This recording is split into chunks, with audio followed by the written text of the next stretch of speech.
पंजाब के चर्चा हो रही सी कि बीजेपी के समय पैर नहीं लग रहे, जिन्नी बीजेपी ने फोर्स ला दी है, उम्मीद कितनी नज़र आ रही है, तो जमीन के हालात की देख रहे हो?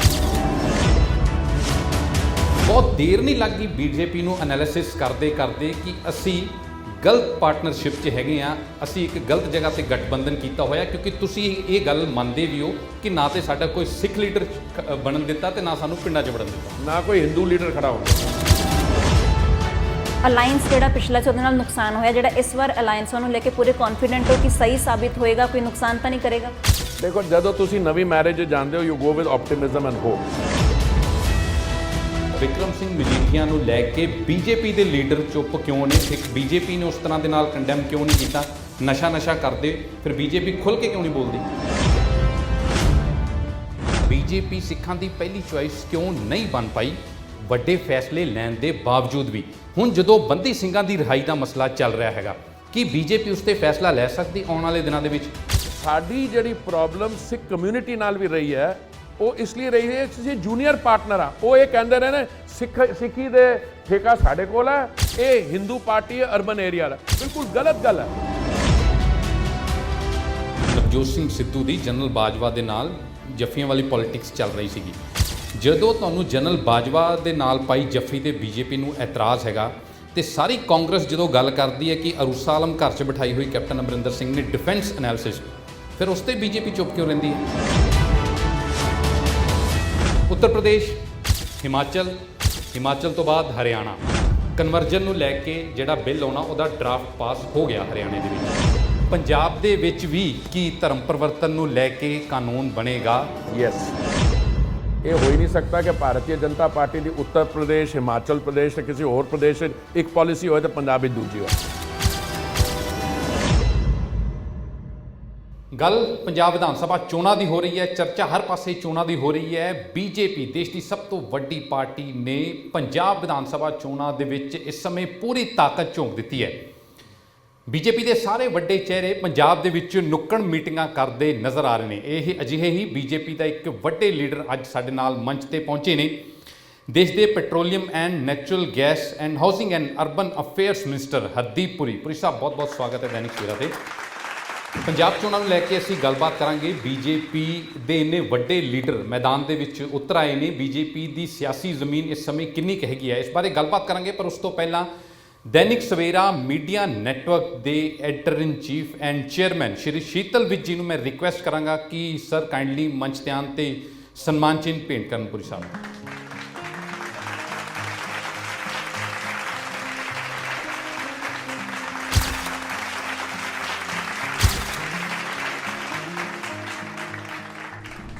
ਸੋ ਪੰਜਾਬ ਵਿਧਾਨ ਸਭਾ ਚੋਣਾਂ 2022 ਨੂੰ ਲੈ ਕੇ ਹਰਦੀਪ ਪੁਰੀ ਦੇ ਨਾਲ ਅਸੀਂ ਗੱਲਬਾਤ ਅੱਗੇ ਤੋਰਾਂਗੇ। ਪੁਰੀ ਸਾਹਿਬ, ਤੁਸੀਂ ਵੀ ਪੰਜਾਬ ਦੇ ਵਿੱਚ ਆ ਗਏ, ਬੀਜੇਪੀ ਨੇ ਪੂਰੀ ਤਾਕਤ ਝੋਂਕ ਦਿੱਤੀ, ਕੀ ਲੱਗ ਰਿਹਾ ਹੈ ਜ਼ਮੀਨੀ ਹਾਲਾਤ ਦਾ ਐਨਾਲਿਸਿਸ ਕਿਵੇਂ ਕਰ ਰਹੇ ਹੋ? ਬੇਸਿਕ ਸਵਾਲ ਤੋਂ ਅਸੀਂ ਸ਼ੁਰੂਆਤ ਕਰਾਂਗੇ, ਕਿਉਂਕਿ ਪੰਜਾਬ ਦੇ ਵਿੱਚ ਚਰਚਾ ਹੋ ਰਹੀ ਸੀ ਕਿ ਬੀਜੇਪੀ ਦੇ ਸਮੇਂ ਪੈਰ ਨਹੀਂ ਲੱਗ ਰਹੇ, ਜਿੰਨੀ ਬੀਜੇਪੀ ਨੇ ਫੋਰਸ ਲਾ ਦਿੱਤੀ ਹੈ, ਉਮੀਦ ਕਿੰਨੀ ਕੁ ਨਜ਼ਰ ਆ ਰਹੀ ਹੈ, ਤੇ ਜ਼ਮੀਨ ਤੇ ਹਾਲਾਤ ਕੀ ਦੇਖ ਰਹੇ ਹੋ? ਜਿਸ ਗਠਬੰਧਨ ਵਿੱਚ ਅਸੀਂ ਪਹਿਲੇ ਸੀਗੇ, ਉਹ ਗਠਬੰਧਨ ਸਾਨੂੰ ਬੜਾ ਮਹਿੰਗਾ ਪਿਆ, ਕਿਉਂਕਿ ਪੰਜਾਬ ਦੀ 117 ਸੀਟ ਦੀ ਅਸੈਂਬਲੀ ਹੈ। ਸਾਡੇ ਤੇ 2 ਵਿਧਾਇਕ ਹੈਗੇ, ਪਹਿਲੇ 3 ਸੀਗੇ, ਤੇ 117 ਵਿੱਚੋਂ ਅਸੀਂ ਕਦੀ 22-23 ਸੀਟਾਂ ਤੋਂ ਜ਼ਿਆਦਾ ਤੇ ਲੜੇ ਹੀ ਨਹੀਂ ਆ। ਤੇ ਉਸ ਗਠਬੰਧਨ ਨੇ ਸਾਨੂੰ ਜੂਨੀਅਰ ਪਾਰਟਨਰ ਬਣਾ ਦਿੱਤਾ ਸੀਗਾ। ਤੇ ਪੰਜਾਬ ਜਿਹੜਾ ਇੱਕ ਸੈਂਸਿਟਿਵ ਬਾਰਡਰ ਸਟੇਟ ਹੈ, ਉੱਥੇ ਸਾਡੀ ਪ੍ਰੈਜ਼ੈਂਸ ਹੀ ਨਹੀਂ ਸੀਗੀ। ਅੰਗਰੇਜ਼ੀ ਕਹਿੰਦੇ ਨਾ, ਦਿਸ ਵਾਜ਼ ਅ ਬੈਡ ਮੈਰਿਜ। ਤੇ ਚੰਗਾ ਹੋਇਆ ਉੱਥੋਂ ਛੁਟਕਾਰਾ ਮਿਲਿਆ, ਖੁਦ ਹੀ ਛੱਡ ਗਏ। ਨਹੀਂ ਵੀ ਜਾਂਦੇ ਤਾਂ ਸਾਨੂੰ ਦੁਬਾਰਾ ਸੋਚ ਕਰਨਾ ਪੈਂਦਾ। ਸਾਰੀ ਗਠਬੰਧਨ ਦਾ ਇੱਕ ਜਿਹੜਾ ਮੇਜਰ ਰਿਜ਼ਲਟ ਹੈ, ਇਹਨਾਂ ਨੇ ਸਾਡਾ ਕੋਈ ਸਿੱਖ ਚਿਹਰਾ ਉੱਠਣ ਹੀ ਨਹੀਂ ਦਿੱਤਾ। ਮੈਂ ਸਮਝਦਾ ਕਿ ਇਹ ਮੌਕਾ, ਨਤੀਜਾ ਜੋ ਵੀ ਆਏਗਾ, ਅਗਰ ਤੁਸੀਂ ਮੇਰੀ ਪਰਸਨਲ ਵਿਊ ਲਓ ਤਾਂ ਮੇਰੀ ਪਰਸਨਲ ਵਿਊ ਬੜੀ ਆਪਟਿਮਿਸਟਿਕ ਹੈ। ਬਿਲਕੁਲ, ਮੈਂ ਤਾਂ ਸਮਝਦਾ ਕਿ ਇਹ ਸਾਡੇ ਵਾਸਤੇ ਗੋਲਡਨ ਓਪਰਚੁਨਿਟੀ ਹੈਗੀ ਕਿ ਅਸੀਂ ਉਹਨਾਂ ਹਲਕਿਆਂ ਜਿੱਥੇ ਸਾਡੀ ਪ੍ਰੈਜ਼ੈਂਸ ਨਹੀਂ ਸੀ, ਅਸੀਂ ਉੱਥੇ ਆਪਣੀ ਪ੍ਰੈਜ਼ੈਂਸ ਬਣਾਈ ਹੈ। ਤੇ ਬਾਕੀ ਹਲਕਿਆਂ 'ਚ ਹੁਣ ਜਿਸ ਤਰ੍ਹਾਂ ਜਲੰਧਰ, ਲੁਧਿਆਣਾ, ਬਾਕੀ ਜਗ੍ਹਾ 'ਤੇ ਸਾਡੀ ਪਾਰਟੀ ਦੀ ਪ੍ਰੈਜ਼ੈਂਸ ਹੈਗੀ। ਪਹਿਲੇ ਅਸੀਂ ਭਾਰਤੀ ਜਨਤਾ ਪਾਰਟੀ ਦੀ ਤਰਫੋਂ 65 ਸੀਟ ਲੜ ਰਹੇ ਸੀਗੇ, ਬਟ ਕੁਝ ਸਾਡੇ ਸਹਿਯੋਗੀ ਜਿਹੜੇ ਅਲਾਇੰਸ ਪਾਰਟਨਰਸ ਹੈ ਉਹਨਾਂ ਦੇ ਕੈਂਡੀਡੇਟਸ ਨੇ ਇਹ ਕਿਹਾ ਕਿ ਉਹ ਸਾਡੇ ਕਮਲ ਦੇ ਫੁੱਲ ਦੇ ਸਿੰਬਲ ਤੇ ਲੜਨਾ ਚਾਹੁੰਦੇ ਨੇ ਤੇ I think we are fighting 73 as a result of that. ਸਾਡੀਆਂ 73 ਚੋਂ ਅਸੀਂ 50% ਜਿੱਤ ਜਾਂਦੇ ਹਾਂ, ਸਾਡੇ ਅਲਾਇੰਸ ਪਾਰਟਨਰਸ ਕੁਝ ਲੈ ਆਉਂਦੇ ਆ, we may end up even as a single largest party. ਅਰੇ 9 ਦਿਨ ਰਹਿੰਦੇ ਨੇ ਚੁਣਾਵ ਵਾਸਤੇ, ਪ੍ਰੋਸੈਸ ਲੇਟ ਸ਼ੁਰੂ ਹੋਈ ਹੈ। ਮੈਨੂੰ ਲੱਗਦਾ ਕਿ ਜਿਹੜੀ ਜ਼ਮੀਨ ਤੇ ਸਥਿਤੀ ਹੈ, ਜਿਹੜਾ ਤੁਹਾਡਾ ਸਵਾਲ ਸੀਗਾ, it looks very favourable for BJP. 94 ਸੀਟਾਂ ਐਸੀਆਂ ਨੇ ਜਿਹੜੀਆਂ ਪਿਛਲੇ 30 ਸਾਲ ਤੋਂ ਬੀਜੇਪੀ ਨੇ ਲੜੀਆਂ ਹੀ ਨਹੀਂ। 23 ਸੀਟਾਂ ਤੇ ਲੜਦੇ ਸੀਗੇ, 23 ਚੋਂ 3 ਆਉਂਦੀਆਂ ਰਹੀਆਂ, ਹਨਾ, ਪਿਛਲੀ ਵਾਰੀ 3 ਆ ਗਈਆਂ। ਹੁਣ ਤੁਹਾਨੂੰ ਸਰਕਾਰ ਬਣਾਉਣ ਲਈ 69 ਸੀਟਾਂ 59 ਸੀਟਾਂ ਚਾਹੀਦੀਆਂ ਨੇ। ਅੱਜ ਦੇ ਸਿਨੈਰੀਓ ਦੇ ਵਿੱਚ ਜ਼ਮੀਨੀ ਹਕੀਕਤ ਤੁਸੀਂ ਦੱਸ ਰਹੇ ਹੋ, ਸਰਵੇਸ ਤੁਹਾਡੇ ਬਿਲਕੁਲ ਅਗੇਂਸਟ ਆ ਰਹੇ ਨੇ। ਦੂਸਰੀ ਚੀਜ਼ ਇਹ, ਤੁਸੀਂ ਕਿਹਾ ਜਿਹੜੀ ਕਹਿ ਰਹੇ ਹੋ ਵੀ ਇੱਕ ਬੈਡ ਮੈਰਿਜ ਸੀਗੀ, ਬਹੁਤ ਦੇਰ ਨਹੀਂ ਲੱਗ ਗਈ ਬੀਜੇਪੀ ਨੂੰ ਐਨਾਲਿਸਿਸ ਕਰਦੇ ਕਰਦੇ ਕਿ ਅਸੀਂ ਗਲਤ ਪਾਰਟਨਰਸ਼ਿਪ 'ਚ ਹੈਗੇ ਆ, ਅਸੀਂ ਇੱਕ ਗਲਤ ਜਗ੍ਹਾ ਤੇ ਗਠਬੰਧਨ ਕੀਤਾ ਹੋਇਆ, ਕਿਉਂਕਿ ਤੁਸੀਂ ਇਹ ਗੱਲ ਮੰਨਦੇ ਵੀ ਹੋ ਕਿ ਨਾ ਤੇ ਸਾਡਾ ਕੋਈ ਸਿੱਖ ਲੀਡਰ ਬਣਨ ਦਿੱਤਾ ਤੇ ਨਾ ਸਾਨੂੰ ਪਿੰਡਾਂ 'ਚ ਵੜਨ ਦਿੱਤਾ, ਨਾ ਕੋਈ ਹਿੰਦੂ ਲੀਡਰ ਖੜਾ ਹੋਣ ਦਿੱਤਾ। ਕਿ ਜਿਹੜੇ ਹਿੰਦੂ ਲੀਡਰ ਸਾਡੇ ਕੋਆਪ ਕੀਤੇ ਨੇ ਉਹਨਾਂ ਨੇ, ਇੱਕ ਦੋ ਨੇ ਉਹਨਾਂ ਨੂੰ ਜੁਆਇਨ ਕਰ ਲਿਆ, ਉਹਨਾਂ ਦੇ ਆਈ don't no the name people. ਦੇਖੋ, ਪਹਿਲੀ ਗੱਲ ਤਾਂ ਤੁਸੀਂ ਕਮੈਂਟ ਕੀਤਾ ਸਰਵੇਸ ਤੇ। ਪਿਛਲਾ ਜਿਹੜਾ ਇੱਕ ਸਰਵੇ ਆਇਆ ਹੈ which is giving BJP 3 to 11 seats, they are all prior to the ground situation changing। ਠੀਕ ਹੈ, ਸ਼ੁਰੂ ਸਰਵੇਜ਼ ਆਏ ਸੀਗੇ ਕਿ ਇੱਕ ਨਵਾਂ ਜਿਹੜਾ ਪੋਲੀਟੀਕਲ ਸਟਾਰਟਅਪ ਹੈ, ਉਹ ਕਹਿੰਦੇ ਉਹ ਅਸੀਂ ਦਿੱਲੀ ਤੋਂ ਆਉਂਦੇ ਨੇ, ਉਹ ਆਮ ਆਦਮੀ ਪਾਰਟੀ, ਉਹ ਕਹਿੰਦੇ ਉਹ ਪੰਜਾਬ ਨੂੰ ਨਸ਼ਾ ਮੁਕਤ ਕਰਵਾਉਣਾ ਚਾਹੁੰਦੇ ਨੇ।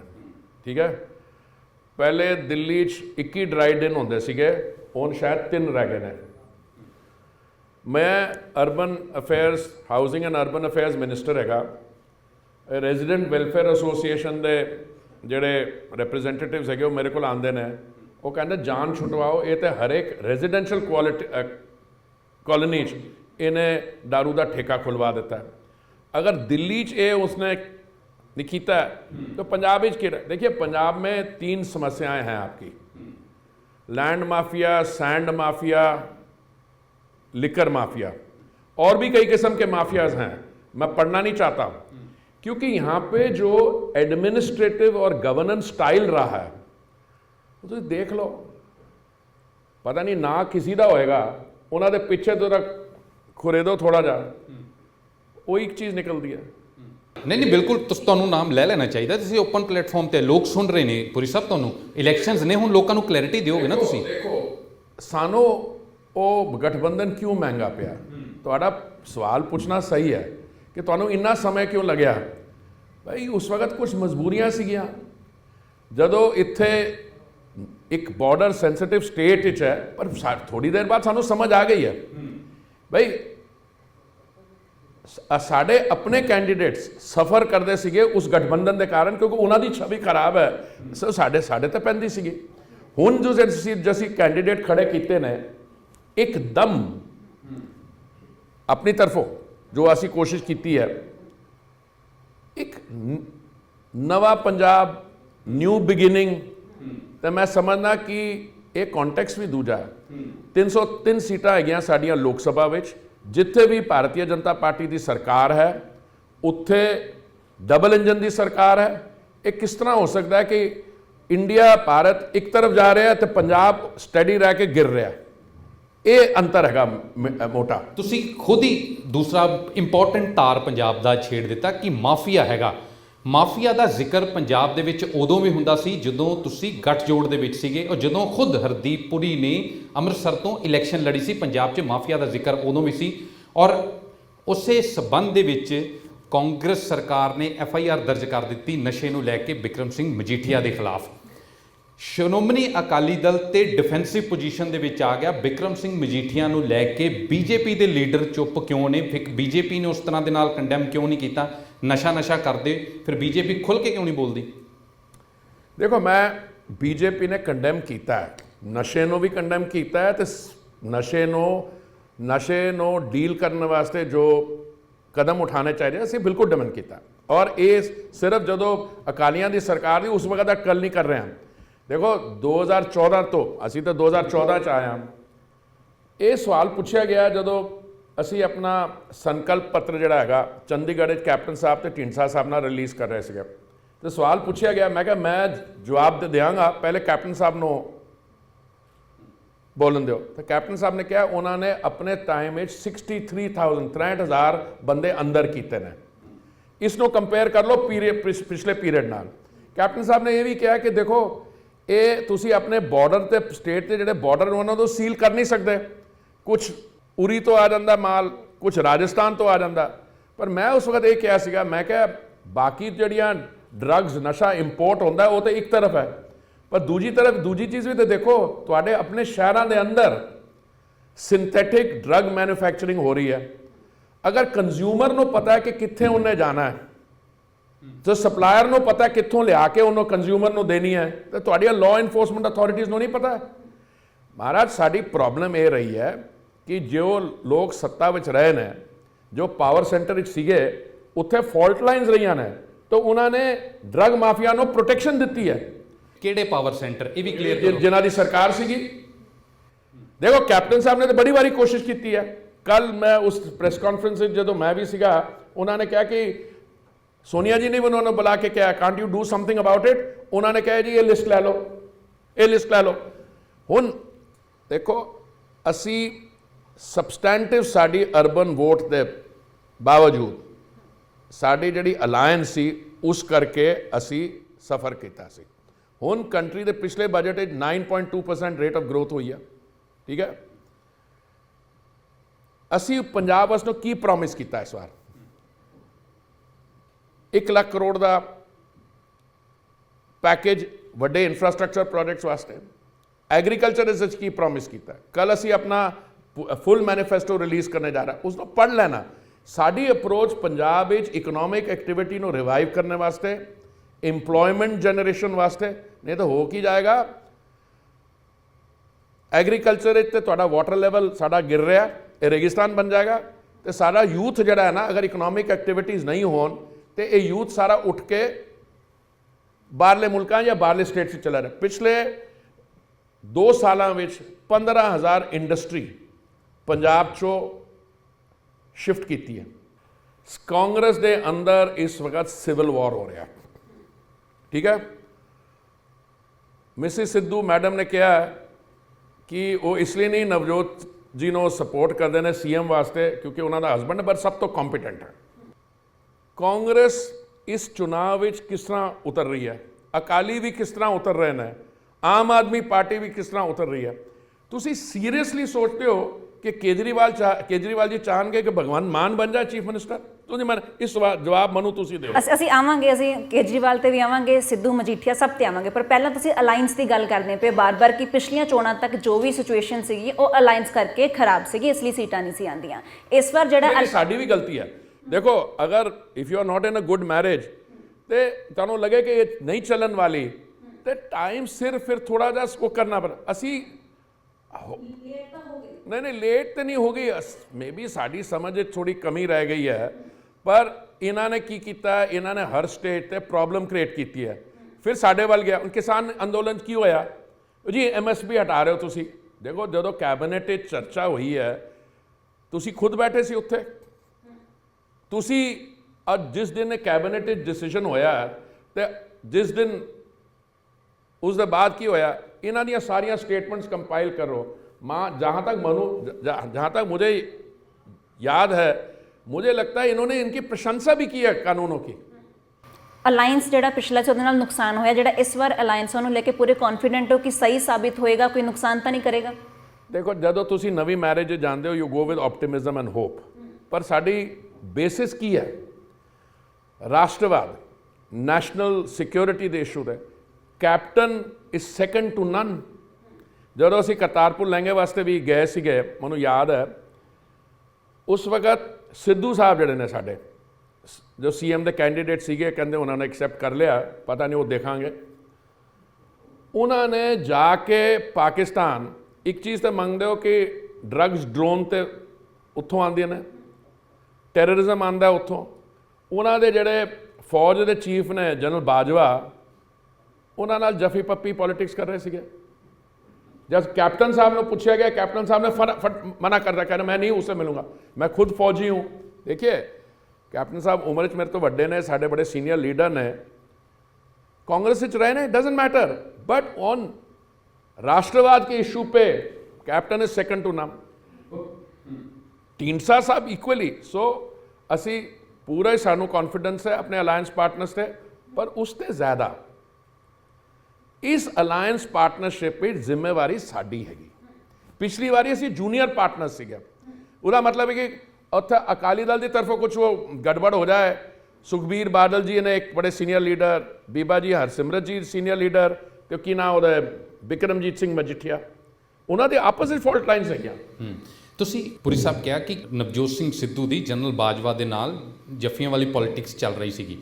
ਕੈਪਟਨ ਅਮਰਿੰਦਰ ਸਿੰਘ ਦੀ ਜਿਸ ਤਰ੍ਹਾਂ ਦੇ ਨਾਲ ਕ੍ਰੈਡੀਬਿਲਿਟੀ ਡੇਗੀ ਹੈ ਕਾਂਗਰਸ ਨੇ, ਜੇ ਕਾਂਗਰਸ ਸਾਰੀ ਨੂੰ ਲੱਗਦਾ ਕਿ ਸਾਡੇ ਲਈ ਫਾਇਦੇਮੰਦ ਨਹੀਂ, ਤੇ ਬੀਜੇਪੀ ਦੇ ਲਈ ਫਾਇਦੇਮੰਦ ਕਿਸ ਤਰ੍ਹਾਂ ਦੇ ਨਾਲ ਸਾਬਿਤ ਹੋਣਗੇ, ਕਿਉਂਕਿ ਪਰਸੈਪਸ਼ਨ ਡਿੱਗੀ ਹੈ ਕੈਪਟਨ ਦੀ। ਦੂਸਰੀ ਚੀਜ਼, ਜਦੋਂ ਤੁਹਾਨੂੰ ਜਨਰਲ ਬਾਜਵਾ ਦੇ ਨਾਲ ਪਾਈ ਜੱਫੀ ਤੇ ਬੀਜੇਪੀ ਨੂੰ ਇਤਰਾਜ਼ ਹੈਗਾ, ਤੇ ਸਾਰੀ ਕਾਂਗਰਸ ਜਦੋਂ ਗੱਲ ਕਰਦੀ ਹੈ ਕਿ ਅਰੂਸਾ ਆਲਮ ਘਰ 'ਚ ਬਿਠਾਈ ਹੋਈ ਕੈਪਟਨ ਅਮਰਿੰਦਰ ਸਿੰਘ ਨੇ ਡਿਫੈਂਸ ਐਨਾਲਿਸਿਸ, ਫਿਰ ਉਸ 'ਤੇ ਬੀਜੇਪੀ ਚੁੱਪ ਕਿਉਂ ਰਹਿੰਦੀ ਹੈ?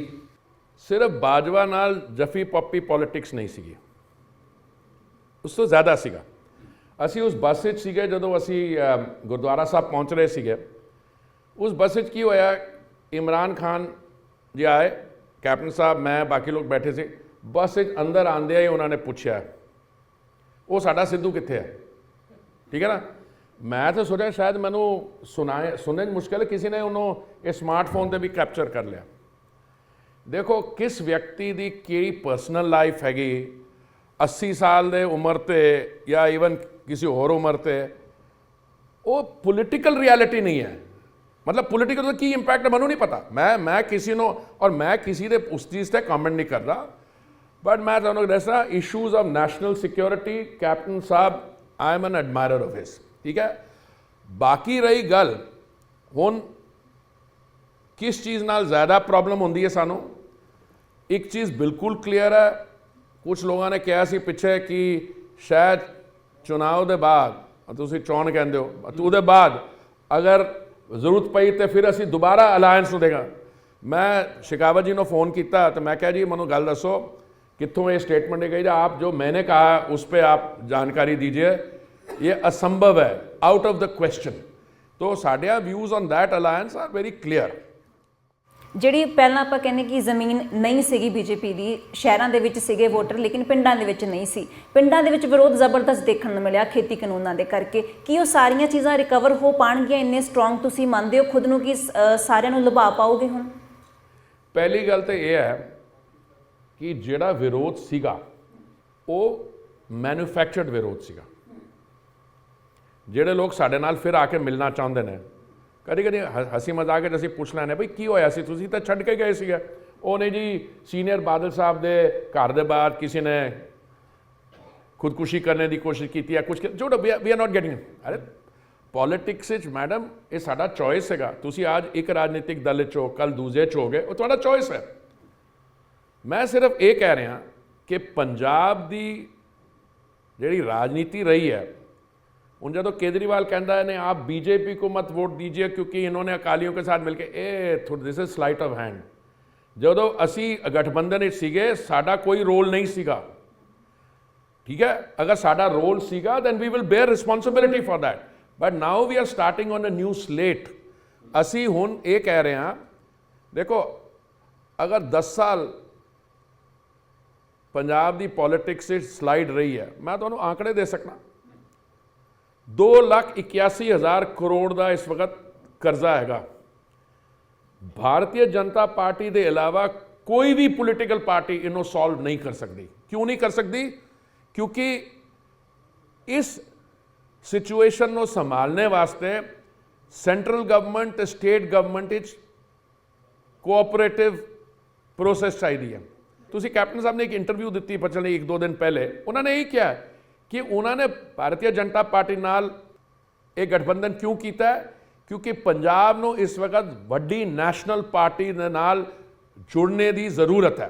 हाँ हुण बाकी नैशनल पार्टी किहड़ी है, कांग्रेस, ਜੇ 2014 ਤੇ 2019 ਦੇ ਚੁਣਾਵ ਦੋਨਾਂ 'ਚ ਮਿਲਾ ਕੇ 100 ਸੀਟਾਂ ਨਹੀਂ ਬਣਦੀਆਂ। ਤੁਸੀਂ ਕੈਪਟਨ ਸਾਹਿਬ ਦਾ ਜ਼ਿਕਰ ਕੀਤਾ ਕਿ ਸੈਂਟਰ ਗਵਰਨਮੈਂਟ ਪੈਸਾ ਦਿੰਦੀ ਹੈ, ਪੰਜਾਬ 'ਚ ਲੱਗਦਾ ਨਹੀਂ। ਕੈਪਟਨ ਸਾਹਿਬ ਤੇ ਖੁਦ ਕਹਿੰਦੇ ਨੇ ਕਿ ਮੇਰੇ ਫਾਈਨੈਂਸ ਮਿਨਿਸਟਰ ਨੇ ਮੈਨੂੰ ਪੈਸਾ ਨਹੀਂ ਦਿੱਤਾ, 33,000 ਕਰੋੜ ਰੁਪਈਆ ਸੀਐਮ ਚੰਨੀ ਨੂੰ ਬਣਦਾ ਹੀ ਉਹਨਾਂ ਨੂੰ ਰਿਲੀਜ਼ ਕਰ ਦਿੱਤਾ। ਫਿਰ ਕੈਪਟਨ ਸਾਹਿਬ ਕਿੰਨੇ ਕੁ ਅਵੇਅਰ ਸੀਗੇ ਆਪਣੇ ਸਟੇਟ ਦੇ ਖਜ਼ਾਨੇ ਨੂੰ ਲੈ ਕੇ ਕਿ ਉਹਨਾਂ ਨੂੰ ਪਤਾ ਹੀ ਨਹੀਂ, ਸਿਰਫ ਖਜ਼ਾਨਾ ਮੰਤਰੀ ਹੀ ਅਥਾਰਟੀ ਨਹੀਂ ਹੈਗਾ, ਬਿਊਰੋਕ੍ਰੇਸੀ ਦੀ ਇੱਕ ਲਾਈਨ ਵੀ ਹੈਗੀ ਹੈ, ਚੀਜ਼ਾਂ ਕ੍ਰਾਸ ਚੈੱਕ ਹੁੰਦੀਆਂ ਨੇ, ਸੀਐਮ ਦੀ ਇਹ ਜ਼ਿੰਮੇਵਾਰੀ ਹੁੰਦੀ ਹੈ। ਤੁਹਾਨੂੰ ਲੱਗਦਾ ਨਹੀਂ ਕਿ ਫਿਰ ਕੈਪਟਨ ਸਾਹਿਬ ਤੇ ਖੁਦ ਗਲਤੀ ਕਰ ਗਏ ਇਸ ਜਗ੍ਹਾ ਤੇ? ਦੇਖੋ ਇੰਝ ਹੈਗਾ, ਇੱਕ ਮੈਂ ਅੱਜ ਕੱਲ੍ਹ ਇਹ WhatsApp ਤੇ ਬੜੇ ਮਜ਼ੇਦਾਰ ਉਹ ਮੈਸੇजेस ਆਉਂਦੇ ਨੇ। ਸਾਰਿਆਂ ਨੂੰ ਪਤਾ ਹੈ ਕਿ ਸਿੱਧੂ ਸਾਹਿਬ ਦਿੱਲੀ ਜਾਂਦੇ ਸੀਗੇ, ਤੁਹਾਨੂੰ ਯਾਦ ਹੈ, ਉਹ ਪ੍ਰਿਯੰਕਾ ਜੀ ਨੂੰ ਮਿਲਦੇ ਸੀਗੇ, ਰਾਹੁਲ ਜੀ ਨੂੰ ਮਿਲਦੇ ਸੀਗੇ, ਤੇ ਉਹਨਾਂ ਨੇ ਇੱਥੇ ਬਗਾਵਤ ਕਰਵਾਉਣੀ ਸ਼ੁਰੂ ਕਰਤੀ ਕੈਪਟਨ ਦੇ ਖਿਲਾਫ, ਠੀਕ ਹੈ, ਤੇ ਦਾਅਵੇਦਾਰ ਬਣ ਗਏ ਸੀਐਮ ਦੀ ਪੋਸਟ ਵਾਸਤੇ।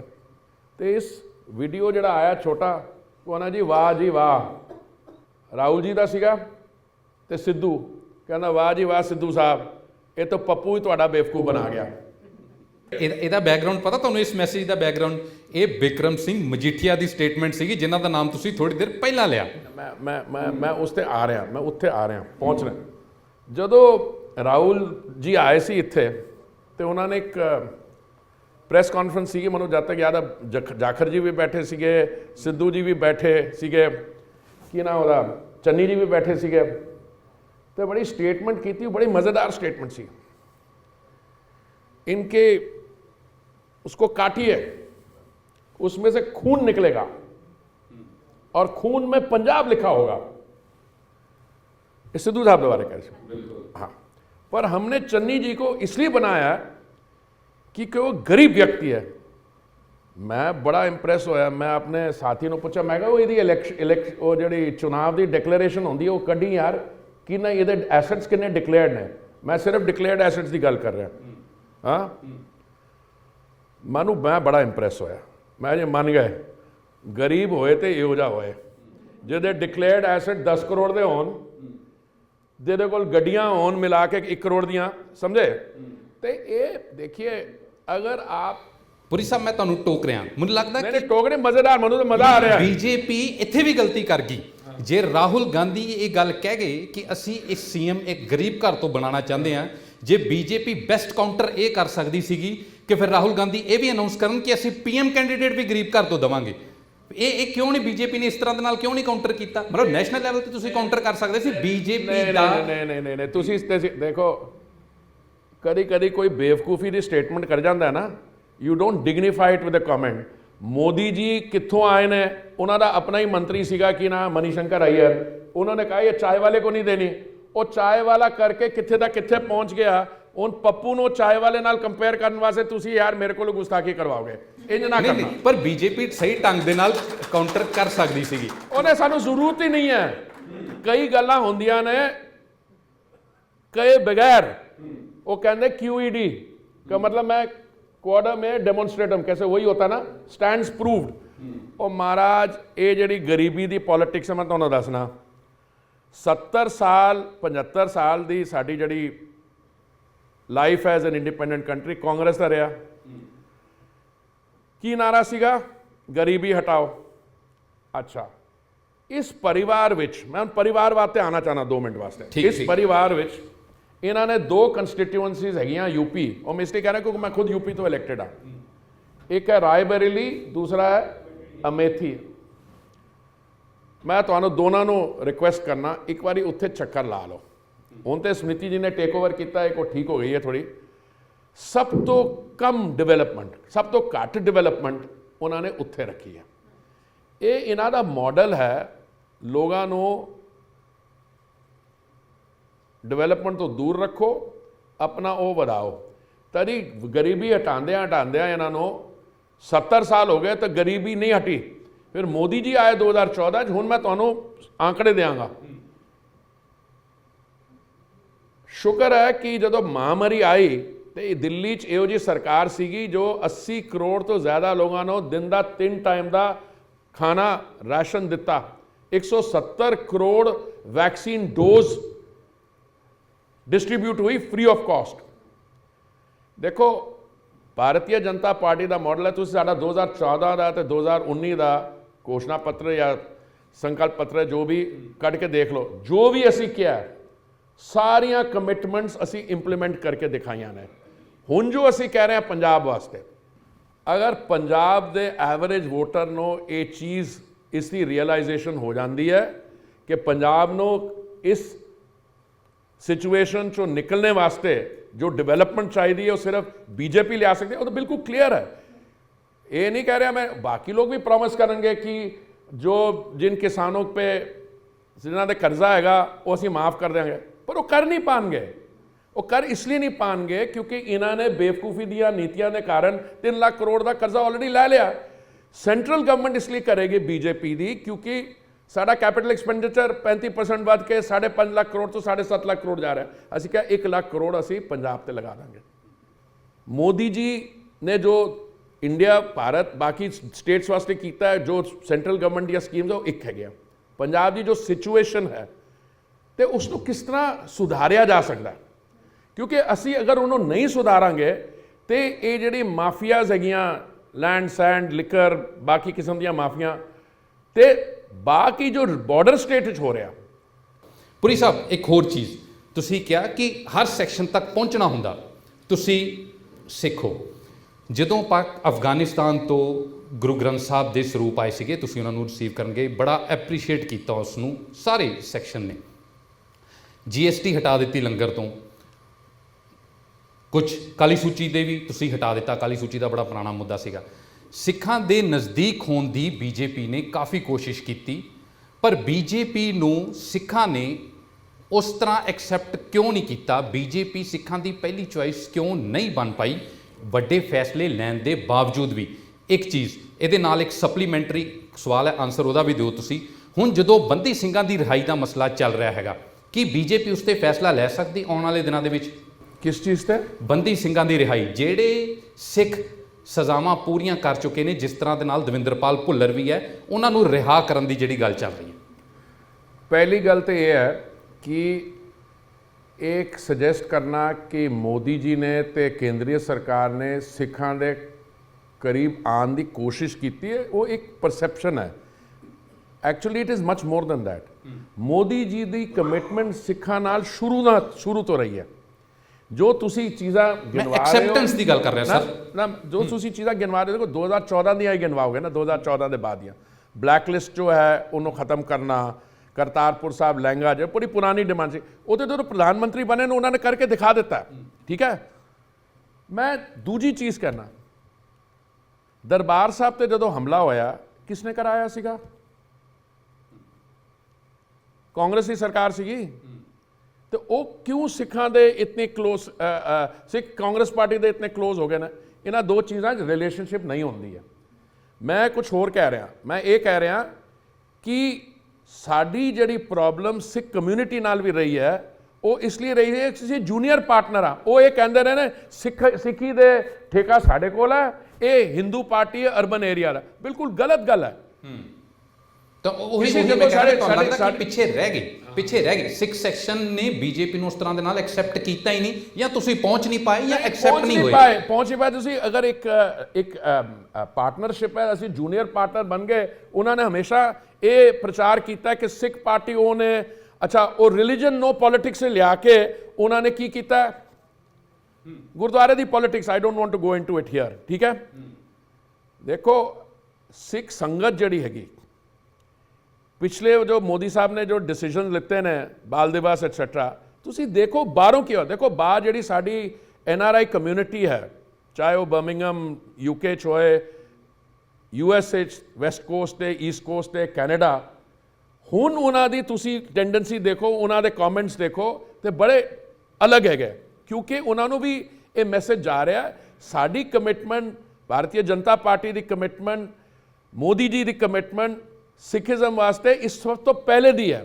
ਇਹ ਥੋੜਾ ਜਿਹਾ ਕੰਟਰੀਡਿਕਟਰੀ ਹੈ ਪੂਰੀ ਸਾਹਿਬ, ਥੋੜਾ ਜਿਹਾ ਕੰਟਰੀਡਿਕਟਰੀ ਹੈਗਾ। ਤੁਸੀਂ ਇਹਦਾ ਜਵਾਬ ਇਹ ਦਿੰਦੇ ਹੋ ਕਿ ਸਾਨੂੰ ਅਕਾਲੀਆਂ ਨੇ ਸਿੱਖਾਂ ਦੇ ਨੇੜੇ ਲੱਗਣ ਨਹੀਂ ਦਿੱਤਾ, ਸਾਨੂੰ ਰਸਤੇ ਦੇ ਵਿੱਚ ਰਿਹਾ ਕਿ ਅਸੀਂ ਠੇਕੇਦਾਰ ਹੈ, ਤੁਹਾਡਾ ਇਹ ਕਹਿਣਾ ਹੈਗਾ। ਪਰ ਸੇਮ ਟਾਈਮ ਤੇ ਬੀਜੇਪੀ ਦੇ ਬਾਰੇ ਪਰਸੈਪਸ਼ਨ ਪੰਜਾਬ ਦੇ ਵਿੱਚ ਇਹ ਵੀ ਹੈਗੀ ਹੈ, ਇਹ ਵੀ ਸਿੱਖ ਸੈਕਸ਼ਨ ਹੀ ਕਹਿੰਦਾ, ਈਵਨ ਜਥੇਦਾਰ ਸਾਹਿਬ ਵੀ ਇਹ ਗੱਲ ਕਹਿ ਚੁੱਕੇ ਨੇ ਕਿ ਬੀਜੇਪੀ ਦੀ ਧਾਰਮਿਕ ਮਸਲਿਆਂ 'ਚ ਇੰਟਰਫੇਰੈਂਸ ਬਹੁਤ ਹੈ। ਇੰਸਟੀਟਿਊਸ਼ਨਸ ਜਿਹੜੇ ਸਿੱਖ ਇੰਸਟੀਟਿਊਸ਼ਨਸ ਨੇ ਉਹਨਾਂ ਦੇ ਵਿੱਚ ਆਰਐਸਐਸ ਦੀ ਦਖਲਅੰਦਾਜ਼ੀ ਬਹੁਤ ਹੈ। ਜਥੇਦਾਰ ਸ਼੍ਰੀ ਅਕਾਲ ਤਖਤ ਸਾਹਿਬ ਨੇ ਪਿੱਛੇ ਇੱਥੋਂ ਤੱਕ ਕਹਿ ਦਿੱਤਾ ਸੀਗਾ ਕਿ ਭਾਰਤ ਸਰਕਾਰ ਸਿੱਖਾਂ ਦੇ ਖਿਲਾਫ ਕੰਮ ਕਰ ਰਹੀ ਹੈ। ਦੇਖੋ ਜੀ, ਕੌਣ ਕੀ ਸਟੇਟਮੈਂਟ ਦਿੰਦਾ, ਉਸ ਵਿਅਕਤੀ ਨੂੰ ਕਿਸਨੇ ਅਪਾਇੰਟ ਕੀਤਾ, ਇਹਨਾਂ ਚੀਜ਼ਾਂ 'ਚੋਂ ਰਹਿਣ ਦਿਓ। ਮੈਂ ਇੱਕ ਚੀਜ਼ ਗੱਲ ਮੰਨਣ ਨੂੰ ਤਿਆਰ ਹਾਂ ਕਿ ਮੈਂ ਪਰਸੈਪਸ਼ਨ ਦੀ ਗੱਲ ਕੀਤੀ ਕਿ ਇਹ ਪਰਸੈਪਸ਼ਨ ਹੈ ਕਿ ਇੰਟਰਫੇਅਰ ਕਰਦੇ ਨੇ। ਪਰਸੈਪਸ਼ਨ ਦੇ ਮੈਂ ਤੁਹਾਨੂੰ ਕਈ ਕਿਸਮ ਦੇ ਪਰਸੈਪਸ਼ਨ ਦੇ ਦਾਂ ਹੁਣੇ 2 ਮਿੰਟ 'ਚ। ਦੇਖੋ, ਇੱਕ ਪਰਸੈਪਸ਼ਨ ਇਹ ਹੈ ਕਿ ਕਨਵਰਜਨ ਇਸ ਲਈ ਹੁੰਦੀ ਹੈ ਕਿਉਂਕਿ ਅਸੀਂ ਪਿਆਰ ਨਹੀਂ ਦਿੰਦੇ ਉਹਨਾਂ ਨੂੰ। ਅਗਰ ਕੋਈ ਇਹਦੀ ਐਨਾਲਿਸਿਸ ਕਰੇ, ਉਹ ਕਹੇ ਬੜੀ ਬੇਵਕੂਫੀ ਦੀ ਪਰਸੈਪਸ਼ਨ ਹੈ। ਉਹ ਜਿਹੜਾ ਫੋਰਸ ਕਨਵਰਜਨ ਕਰ ਰਿਹਾ ਉਹਦੀ ਗੱਲ ਹੀ ਨਹੀਂ ਤੁਸੀਂ ਕਰ ਰਹੇ ਹੋ। ਇਹ ਤਾਂ ਹੈਲੇਲੂਇਆ ਲਾਈਨ ਹੋ ਗਈ ਨਾ। ਮੈਂ ਉਸ ਤੇ ਸਵਾਲ ਕਰ ਦੇਣਾ ਤੁਹਾਨੂੰ, ਪਹਿਲੇ ਮੈਂ ਤੁਸੀਂ ਇਹਦਾ ਜਵਾਬ ਦੇ ਦਿਓ, ਮੈਂ ਤੁਹਾਨੂੰ ਕਨਵਰਜਨ ਤੇ ਸਵਾਲ ਕਰਦਾ। ਪਹਿਲੇ ਮੈਨੂੰ ਕੰਪਲੀਟ ਕਰਨ ਦਿਓ। ਦੇਖੋ, ਮੈਂ ਇਹ ਮੰਨਣ ਨੂੰ ਤਿਆਰ ਹਾਂ ਕਿ ਜਦੋਂ ਇਹ ਪਰਸੈਪਸ਼ਨ ਡਿਲੀਬਰੇਟਲੀ ਸਪਰੈਡ ਕੀਤੀ ਗਈ, ਸ਼ਾਇਦ ਸਾਡੇ 'ਚ ਕੋਈ ਕਮੀ ਰਹਿ ਗਈ ਹੋਵੇ ਕਿ ਅਸੀਂ, ਕਿਉਂਕਿ ਅਸੀਂ ਅਲਾਇੰਸ ਵਿੱਚ ਸੀਗੇ, ਅਸੀਂ ਜ਼ਿਆਦਾ ਜ਼ੋਰ ਨਾਲ ਨਹੀਂ ਕਿਹਾ ਭਾਈ ਇਹ ਹਮਾਰਾ ਨਹੀਂ ਹੈ। ਅੱਛਾ, ਬੀਜੇਪੀ ਦੇ ਅਗਰੀਵ ਪਾਰਟੀ ਇਹਦੇ 'ਚ ਗੁਰੂ ਦੇ ਘਰ 'ਚ ਕਿਸਨੇ ਦਖਲ ਦਿੱਤਾ? ਉਹਨਾਂ ਮੁੱਛੀ ਅਸੀਂ ਤੁਹਾਨੂੰ ਗਿਣਤੀ ਕਰਵਾ ਦਿੰਦੇ ਆ। ਬੀਜੇਪੀ ਦਾ ਕੋਈ ਇੰਟੈਂਸ਼ਨ ਨਹੀਂ ਹੈ ਕਿਸੇ ਵੀ ਗੁਰੂ ਦੇ ਘਰ ਜਾ ਕੇ ਆਪਣਾ ਅਸੀਂ ਇੰਟਰਫੇਰੈਂਸ ਕਿਸੇ ਤਰਫ ਦੀ ਕਰੀਏ। ਇਸ ਲਈ ਪਰਸੈਪਸ਼ਨ, ਇਹ ਗੱਲ ਉਦੋਂ ਉੱਠਦੀ ਹੈ ਜਦੋਂ ਮਨਜਿੰਦਰ ਸਿਰਸਾ ਬੀਜੇਪੀ 'ਚ ਸ਼ਾਮਲ ਹੋ ਜਾਂਦੇ, ਉਦੋਂ ਕਹਿੰਦੇ ਇਹ ਪੁਖਤਾ ਹੋ ਗਈ ਗੱਲ। ਪਹਿਲੇ ਉਹ ਵਿਅਕਤੀ ਹੁਣ ਸਾਡੇ ਪਾਰਟੀ ਦਾ ਸਾਡਾ ਕੁਲੀਗ ਹੈਗਾ, ਕਾਰਿਆਕਰਤਾ ਹੈ, ਪਰ ਇਹ ਤਾਂ ਬੜੀ ਕਨਵੀਨੀਅੰਟ ਚੀਜ਼ ਹੈ ਨਾ। ਪਹਿਲੇ ਕਿਹਾ ਜੀ, ਇਹ ਤਾਂ ਸੁਖਬੀਰ ਬਾਦਲ ਨੇ ਔਨ ਰਿਕਾਰਡ ਕਿਹਾ ਬੰਬ ਰੋੜ ਕੇ ਲੈ ਗਏ ਮਨਜਿੰਦਰ ਸਿਰਸਾ ਦੀ। ਅੱਛਾ, ਇੰਝ ਹੈ ਕਿ ਥੋੜਾ ਸਮੇਂ ਬੀਤਣ ਦਿਓ ਤਾਂ ਪਤਾ ਲੱਗ ਜਾਏਗਾ ਕਿਸਨੇ ਕੀ ਕਿਹਾ ਸੀਗਾ। ਤੁਸੀਂ ਕਨਵਰਜਨ ਦੀ ਗੱਲ ਕੀਤੀ ਪੁਰੀ ਸਾਹਿਬ, ਉੱਤਰ ਪ੍ਰਦੇਸ਼, ਹਿਮਾਚਲ ਤੋਂ ਬਾਅਦ ਹਰਿਆਣਾ, ਕਨਵਰਜਨ ਨੂੰ ਲੈ ਕੇ ਜਿਹੜਾ ਬਿੱਲ ਆਉਣਾ ਉਹਦਾ ਡਰਾਫਟ ਪਾਸ ਹੋ ਗਿਆ ਹਰਿਆਣੇ ਦੇ ਵਿੱਚ। ਪੰਜਾਬ ਦੇ ਵਿੱਚ ਵੀ ਕੀ ਧਰਮ ਪਰਿਵਰਤਨ ਨੂੰ ਲੈ ਕੇ ਕਾਨੂੰਨ ਬਣੇਗਾ? ਮੈਂ ਤੁਹਾਨੂੰ ਇੱਕ ਚੀਜ਼ ਹੈ ਨਾ, ਇਹ ਹੋ ਹੀ ਨਹੀਂ ਸਕਦਾ ਕਿ ਭਾਰਤੀ ਜਨਤਾ ਪਾਰਟੀ ਦੀ ਉੱਤਰ ਪ੍ਰਦੇਸ਼, ਹਿਮਾਚਲ ਪ੍ਰਦੇਸ਼ ਤੇ ਕਿਸੇ ਹੋਰ ਪ੍ਰਦੇਸ਼ ਇੱਕ ਪਾਲਿਸੀ ਹੋਏ ਤੇ ਪੰਜਾਬ ਵਿੱਚ ਦੂਜੀ ਹੋਏ। ਮੈਂ ਤੁਹਾਡੇ ਸਵਾਲ ਦਾ ਜਵਾਬ ਦੇ ਦਿੱਤਾ। ਮੈਂ ਜਵਾਬ ਸਮਝ ਗਿਆ, ਤੁਸੀਂ ਜਵਾਬ ਜ਼ਰੂਰ ਦੇ ਦਿੱਤਾ। ਤੁਸੀਂ ਕਿਹਾ ਸੀ ਕਨਵਰਜਨ ਤੇ ਤੁਸੀਂ ਗੱਲ ਕਿਉਂ ਨਹੀਂ ਕਰ ਰਹੇ, ਤੁਸੀਂ ਥੋੜਾ ਜਿਹਾ ਕਲੀਅਰ ਕਰੋ। ਪੰਜਾਬ ਨੂੰ ਜ਼ਰੂਰਤ ਹੈਗੀ ਹੈ ਇਸ ਸਮੇਂ, ਤੁਸੀਂ ਮੰਨਦੇ ਹੋ? ਕਿਉਂਕਿ ਦਿੱਲੀ ਦੇ ਵਿੱਚ ਵੀ ਇਹ ਗੱਲ ਹੋਣ ਲੱਗ ਗਈ ਹੈ ਕਿ ਦਿੱਲੀ ਦੇ ਵਿੱਚ ਵੀ ਕਨਵਰਜਨ ਦੇ ਅਗੇਂਸਟ ਕਾਨੂੰਨ ਆ ਸਕਦਾ। ਹਰਿਆਣੇ ਦੇ ਵਿੱਚ ਡਰਾਫਟ ਪਾਸ ਹੋ ਗਿਆ। ਪੰਜਾਬ ਦੇ ਵਿੱਚ ਅਸੀਂ ਮੰਨ ਲਈਏ ਕਿ ਜੇ ਬੀਜੇਪੀ ਦੀ ਸਰਕਾਰ ਆਏਗੀ ਤੇ ਧਰਮ ਪਰਿਵਰਤਨ ਦੇ ਖਿਲਾਫ ਕਾਨੂੰਨ ਆਏਗਾ। ਮੈਂ ਟ੍ਰੇਨਡ ਸਿਵਲ ਸਰਵੈਂਟ ਹਾਂ, ਹੁਣ ਥੋੜੇ ਪੋਲਿਟਿਕਸ ਆ 5 ਸਾਲ ਤੋਂ। ਮੈਂ ਨਾਪ ਤੋਲ ਕੇ ਤੁਹਾਨੂੰ ਵਰਡਸ ਯੂਜ਼ ਕਰਾਂਗਾ। ਮੈਂ ਪ੍ਰੋਫੈਸ਼ਨਲ ਜਰਨਲਿਸਟ ਹਾਂ, ਮੈਂ ਵੀ ਨਾਪ ਤੋਲ ਕੇ ਗੱਲ ਕਰਦਾ। ਮਾਨੂੰ ਮੈਂ ਸਮਝ ਰਿਹਾ ਤੁਸੀਂ ਛੋਟਾ ਕਰਕੇ ਇਸ ਡਾਇਰੈਕਸ਼ਨ ਲੈ ਜਾ ਰਹੇ ਹੋ। ਮੇਰਾ ਪਰਸਨਲ ਵਿਊ ਹੈ ਯੈਸ, ਪਾਰਟੀ ਦਾ view, party has to decide, party has to announce, ਉਹ ਹੋ ਜਾਏਗਾ। ਅਨਾਉਂਸਮੈਂਟ ਹੋ ਜਾਏ, ਕੀ ਅਨਾਉਂਸਮੈਂਟ ਹੋਈ I don't know, we'll find out tomorrow. ਹੋਏਗਾ। ਹੁਣ ਤੱਕ ਆਪਾਂ ਕਹਿ ਰਹੇ ਹਾਂ ਕਿ ਸਿੱਖਾਂ ਤੋਂ ਦੂਰ ਰੱਖਿਆ ਅਕਾਲੀ ਦਲ ਨੇ, ਹੁਣ ਸਿੱਖ ਫੇਸਿਸ ਆ ਰਹੇ ਪੰਜਾਬ ਦੇ ਵਿੱਚ। ਤੁਹਾਡੇ ਜਿਹੜੇ ਸੀਨੀਅਰ ਲੀਡਰ ਹੈ ਦਿੱਲੀ ਤੋਂ, ਲਗਾਤਾਰ ਪੰਜਾਬ ਦੇ ਵਿੱਚ ਮੀਨਾਕਸ਼ੀ ਲੇਖੀ, ਗਜੇਂਦਰ ਸ਼ੇਖਾਵਤ ਜੀ ਸਾਰੇ ਵਿਚਰਦੇ ਪਏ ਆ। ਹੁਣ ਉਹ ਸਾਰੀਆਂ ਚੀਜ਼ਾਂ ਪਿੱਛੇ ਰਹਿ ਗਈਆਂ ਕਿ ਹੁਣ ਸਿੱਖਾਂ ਦੇ ਮਨ 'ਚ ਜਗ੍ਹਾ ਬਣਾ ਪਾਉਂਗੇ? ਸਾਡੇ 22 ਸੀਟਾਂ ਤੋਂ ਜ਼ਿਆਦਾ ਲੜਦੇ ਹੀ ਨਹੀਂ ਸੀਗੇ। ਸਾਡੇ 2-3 MP ਹੈਗੇ, ਇੱਕ ਵੀ ਸਾਫੇ ਵਾਲਾ ਨਹੀਂ ਸੀਗਾ। ਇੱਕ ਹੈਗਾ, ਮਤਲਬ ਅਗਰ ਤੁਸੀਂ ਸਨੀ ਦਿਓਲ ਨੂੰ ਉਸ ਬ੍ਰੈਕਟ 'ਚ ਪਾ ਦਿਓ। ਹੁਣ ਸਾਡੀ 65 ਸੀਟਾਂ ਵਿੱਚੋਂ ਮੈਂ ਪਿਛਲੀ ਵਾਰੀ ਜੋ ਗਿਣਤੀ ਕੀਤੀ 38 ਸਾਫੇ ਵਾਲੇ ਖੜੇ ਨੇ, ਠੀਕ ਹੈ। ਅਸੀਂ ਅੰਮ੍ਰਿਤਸਰ ਈਸਟ 'ਚ ਜਿਹੜੀ ਬੜੀ ਹੌਟ ਸੀਟ ਹੈ, ਪਤਾ ਨਹੀਂ ਮੇਰੇ ਹਿਸਾਬ ਨਾਲ ਤੇ ਇਤਨੀ ਹੌਟ ਨਹੀਂ ਹੈ, ਪਰ ਮੈਂ ਤੁਹਾਨੂੰ ਦੱਸਣਾ, ਸਿੱਧੂ ਸਾਹਿਬ ਵੀ ਖੜੇ ਨੇ, ਮਜੀਠਾ ਜੀ ਵੀ ਖੜੇ ਨੇ। ਉਹ ਪਤਾ ਨਹੀਂ ਕਿਸ ਤਰ੍ਹਾਂ ਹੋਇਆ, ਸਿੱਧੂ ਸਾਹਿਬ ਨੇ ਸ਼ਾਇਦ ਉਹਨਾਂ ਨੂੰ ਕਿਹਾ ਕਿ ਇਤਨਾ ਹੀ ਦਮ ਹੈ, ਤੁਸੀਂ 21 ਸੀਟ ਲੜੋ। ਉਹਨਾਂ ਨੇ ਕਿਹਾ ਮੈਂ ਮੰਨ ਲਿਆ, ਪਰ ਉਹ ਆਪਣੀ ਵਾਈਫ ਨੂੰ ਲੜਵਾ ਰਹੇ ਨੇ ਮਜੀਠਾ ਤੋਂ। ਅਸੀਂ ਕੈਂਡੀਡੇਟ ਉੱਤੇ ਉਤਾਰਿਆ, ਸਰਦਾਰ ਸਾਫੇਵਾਲਾ, IAS ਅਫਸਰ, ਜੰਮਿਆ ਪਲਿਆ ਪੰਜਾਬ 'ਚ, 22 ਸਾਲ ਦੀ ਉਮਰ ਤੱਕ ਪੈਦਾ ਹੋਣ ਦੇ ਬਾਅਦ ਪੰਜਾਬ 'ਚ ਹੀ ਰਿਹਾ। ਉਹਦੇ ਫਾਦਰ ਸਾਹਿਬ ਵੀ PCS ਸੀਗੇ, ਮੇਰੇ ਨੂੰ ਲੱਗਦਾ ਪਟਿਆਲੇ ਤੇ ਗੁਰਦਾਸਪੁਰ DC ਸੀਗੇ। ਤਮਿਲਨਾਡੂ ਕਾਡਰ 2 ਸਾਲ ਰਹਿੰਦੇ ਸੀ, ਉਹ ਰਿਜ਼ਾਈਨ ਕਰਕੇ ਆ ਰਿਹਾ। ਸਿੱਖ, educated, winner of many literary awards, and a Dalit. ਦੇਖੋ, ਇਹ ਜਿਹੜੀ ਪੋਪੂਲਿਸਟ ਪੋਲਿਟਿਕਸ ਹੁੰਦੀ ਹੈ ਨਾ, ਉਹ ਬੜਾ ਆਸਾਨ ਹੁੰਦਾ ਹੈ ਕਿ ਇਹ ਜਿਹੜੀ ਸੈਗਮੈਂਟ ਹੈ ਸੋਸਾਇਟੀ ਦੀ, ਇਹਦਾ ਦਲਾਲ ਮੈਂ ਆ, ਇਹਦੀ ਠੇਕੇਦਾਰੀ ਮੇਰੀ ਹੈ। ਇਹ ਕਿੰਨੇ ਕਿਹਾ? ਉਹ ਤੁਸੀਂ ਟੈਸਟ ਕਰੋਗੇ। ਮੇਰੀ ਤਾਂ ਤੁਹਾਨੂੰ ਸਬਮਿਸ਼ਨ ਇਹੀ ਹੈ ਕਿ ਅਸੀਂ 22-23 ਸੀਟਾਂ ਤੋਂ ਜ਼ਿਆਦਾ ਲੜੇ ਹੀ ਨਹੀਂ ਆ। ਅਗਰ ਅਸੀਂ ਸੀਟਾਂ ਨਹੀਂ ਲੜਿਆ ਤੇ how can we test it? ਸਾਰੇ ਬਿਊਰੋਕਰੈਟ ਹਰਦੀਪੁਰੀ ਜਿਹਨੇ ਲੱਕੀ ਨਹੀਂ ਹੁੰਦੇ, ਔਰ ਸਾਰੇ ਬਿਊਰੋਕਰੈਟ ਪੋਲਿਟਿਕਸ ਦੇ ਵਿੱਚ ਇਹਨੇ ਸਕਸੈਸਫੁਲ ਵੀ ਨਹੀਂ ਹੁੰਦੇ। ਇਹ ਫੈਕਟ ਹੈ, ਕਿਉਂਕਿ ਬਿਊਰੋਕਰੈਟਿਕ ਮਾਈਂਡਸੈਟ ਥੋੜਾ ਹੋਰ ਕਿਸਮ ਦਾ ਹੁੰਦਾ, ਪੋਲੀਟੀਕਲ ਮਾਈਂਡਸੈਟ ਥੋੜਾ ਜਿਹਾ ਹੋਰ ਕਿਸਮ ਦਾ ਹੁੰਦਾ। ਤੁਸੀਂ ਤਾਂ ਦੂਸਰੀ ਵਾਰੀ ਕੇਂਦਰ 'ਚ ਵਜ਼ੀਰ ਬਣ ਗਏ ਤਾਂ ਬਿਹਤਰ ਸਮਝ ਗਏ ਹੋਵੋਗੇ। ਬਿਕਰਮ ਮਜੀਠੀਆ ਦਾ ਤੁਸੀਂ ਜ਼ਿਕਰ ਕੀਤਾ, ਹੌਟ ਸੀਟ ਦਾ ਜ਼ਿਕਰ ਕੀਤਾ। ਚਰਚਾ ਇਹ ਵੀ ਹੁੰਦੀ ਹੈ ਪੰਜਾਬ ਦੇ ਵਿੱਚ, ਬੀਜੇਪੀ ਦਾ ਵਿਊ ਜਾਣਨਾ ਚਾਹਨਾ, ਚਰਚਾ ਇਹ ਵੀ ਹੁੰਦੀ ਹੈ ਕਿ ਪ੍ਰਕਾਸ਼ ਸਿੰਘ ਬਾਦਲ ਸਾਹਿਬ ਬਿਕਰਮ ਸਿੰਘ ਮਜੀਠੀਆ ਨੂੰ ਸੁਖਬੀਰ ਬਾਦਲ ਦੇ ਰਸਤੇ 'ਚੋਂ ਹਟਾਉਣਾ ਚਾਹੁੰਦੇ ਨੇ, ਇਸ ਲਈ ਫਸਾ ਦਿੱਤਾ। ਚਰਚਾ ਇਹ ਵੀ ਹੁੰਦੀ ਹੈ ਕਿ ਅਰਵਿੰਦ ਕੇਜਰੀਵਾਲ ਭਗਵੰਤ ਮਾਨ ਨੂੰ ਐਲਾਨ ਦਿੱਤਾ ਸੀਐਮ, ਪਰ ਰਾਹ 'ਚੋਂ ਹਟਾ ਕੇ ਆਪਣੀ ਪਤਨੀ ਨੂੰ ਕੱਲ੍ਹ ਨੂੰ ਮੈਦਾਨ 'ਚ ਉਤਾਰ ਸਕਦੇ ਨੇ। ਚਰਚਾ ਇਹ ਵੀ ਹੁੰਦੀ ਹੈ ਕਿ ਨਵਜੋਤ ਸਿੰਘ ਸਿੱਧੂ ਚਰਨਜੀਤ ਚੰਨੀ ਦੇ ਰਾਹ 'ਚ ਹੁਣ ਲੱਤ ਲਾ ਸਕਦੇ ਨੇ ਕਿਤੇ।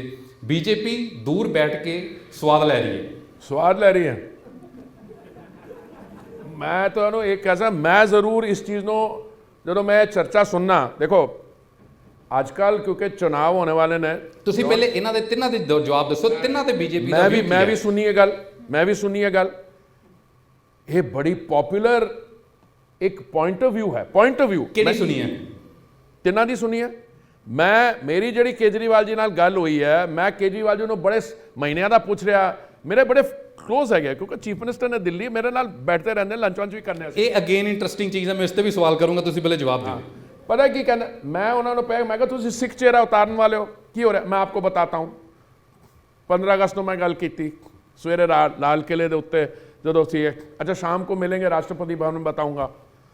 ਮੰਨ ਲਓ ਕੋਈ ਚੀਫ ਮਿਨਿਸਟਰ ਬਣ ਜਾਂਦਾ ਪੰਜਾਬ ਸਟੇਟ ਦਾ, ਆਮ ਆਦਮੀ ਪਾਰਟੀ ਦਾ, ਤੇ ਆਮ ਆਦਮੀ ਪਾਰਟੀ ਦਾ ਗ੍ਰੈਵਿਟੀ, ਉਸ ਕੀ ਕਹਿੰਦੇ ਸੈਂਟਰ ਆਫ ਗ੍ਰੈਵਿਟੀ ਕਹਿੰਦੇ ਨਾ, ਸੈਂਟਰ ਆਫ ਗ੍ਰੈਵਿਟੀ ਕਿੱਥੇ ਰਹੇਗਾ? ਦਿੱਲੀ 'ਚ ਰਹੇਗਾ ਜਾਂ ਪੰਜਾਬ ਵਿੱਚ ਰਹੇਗਾ?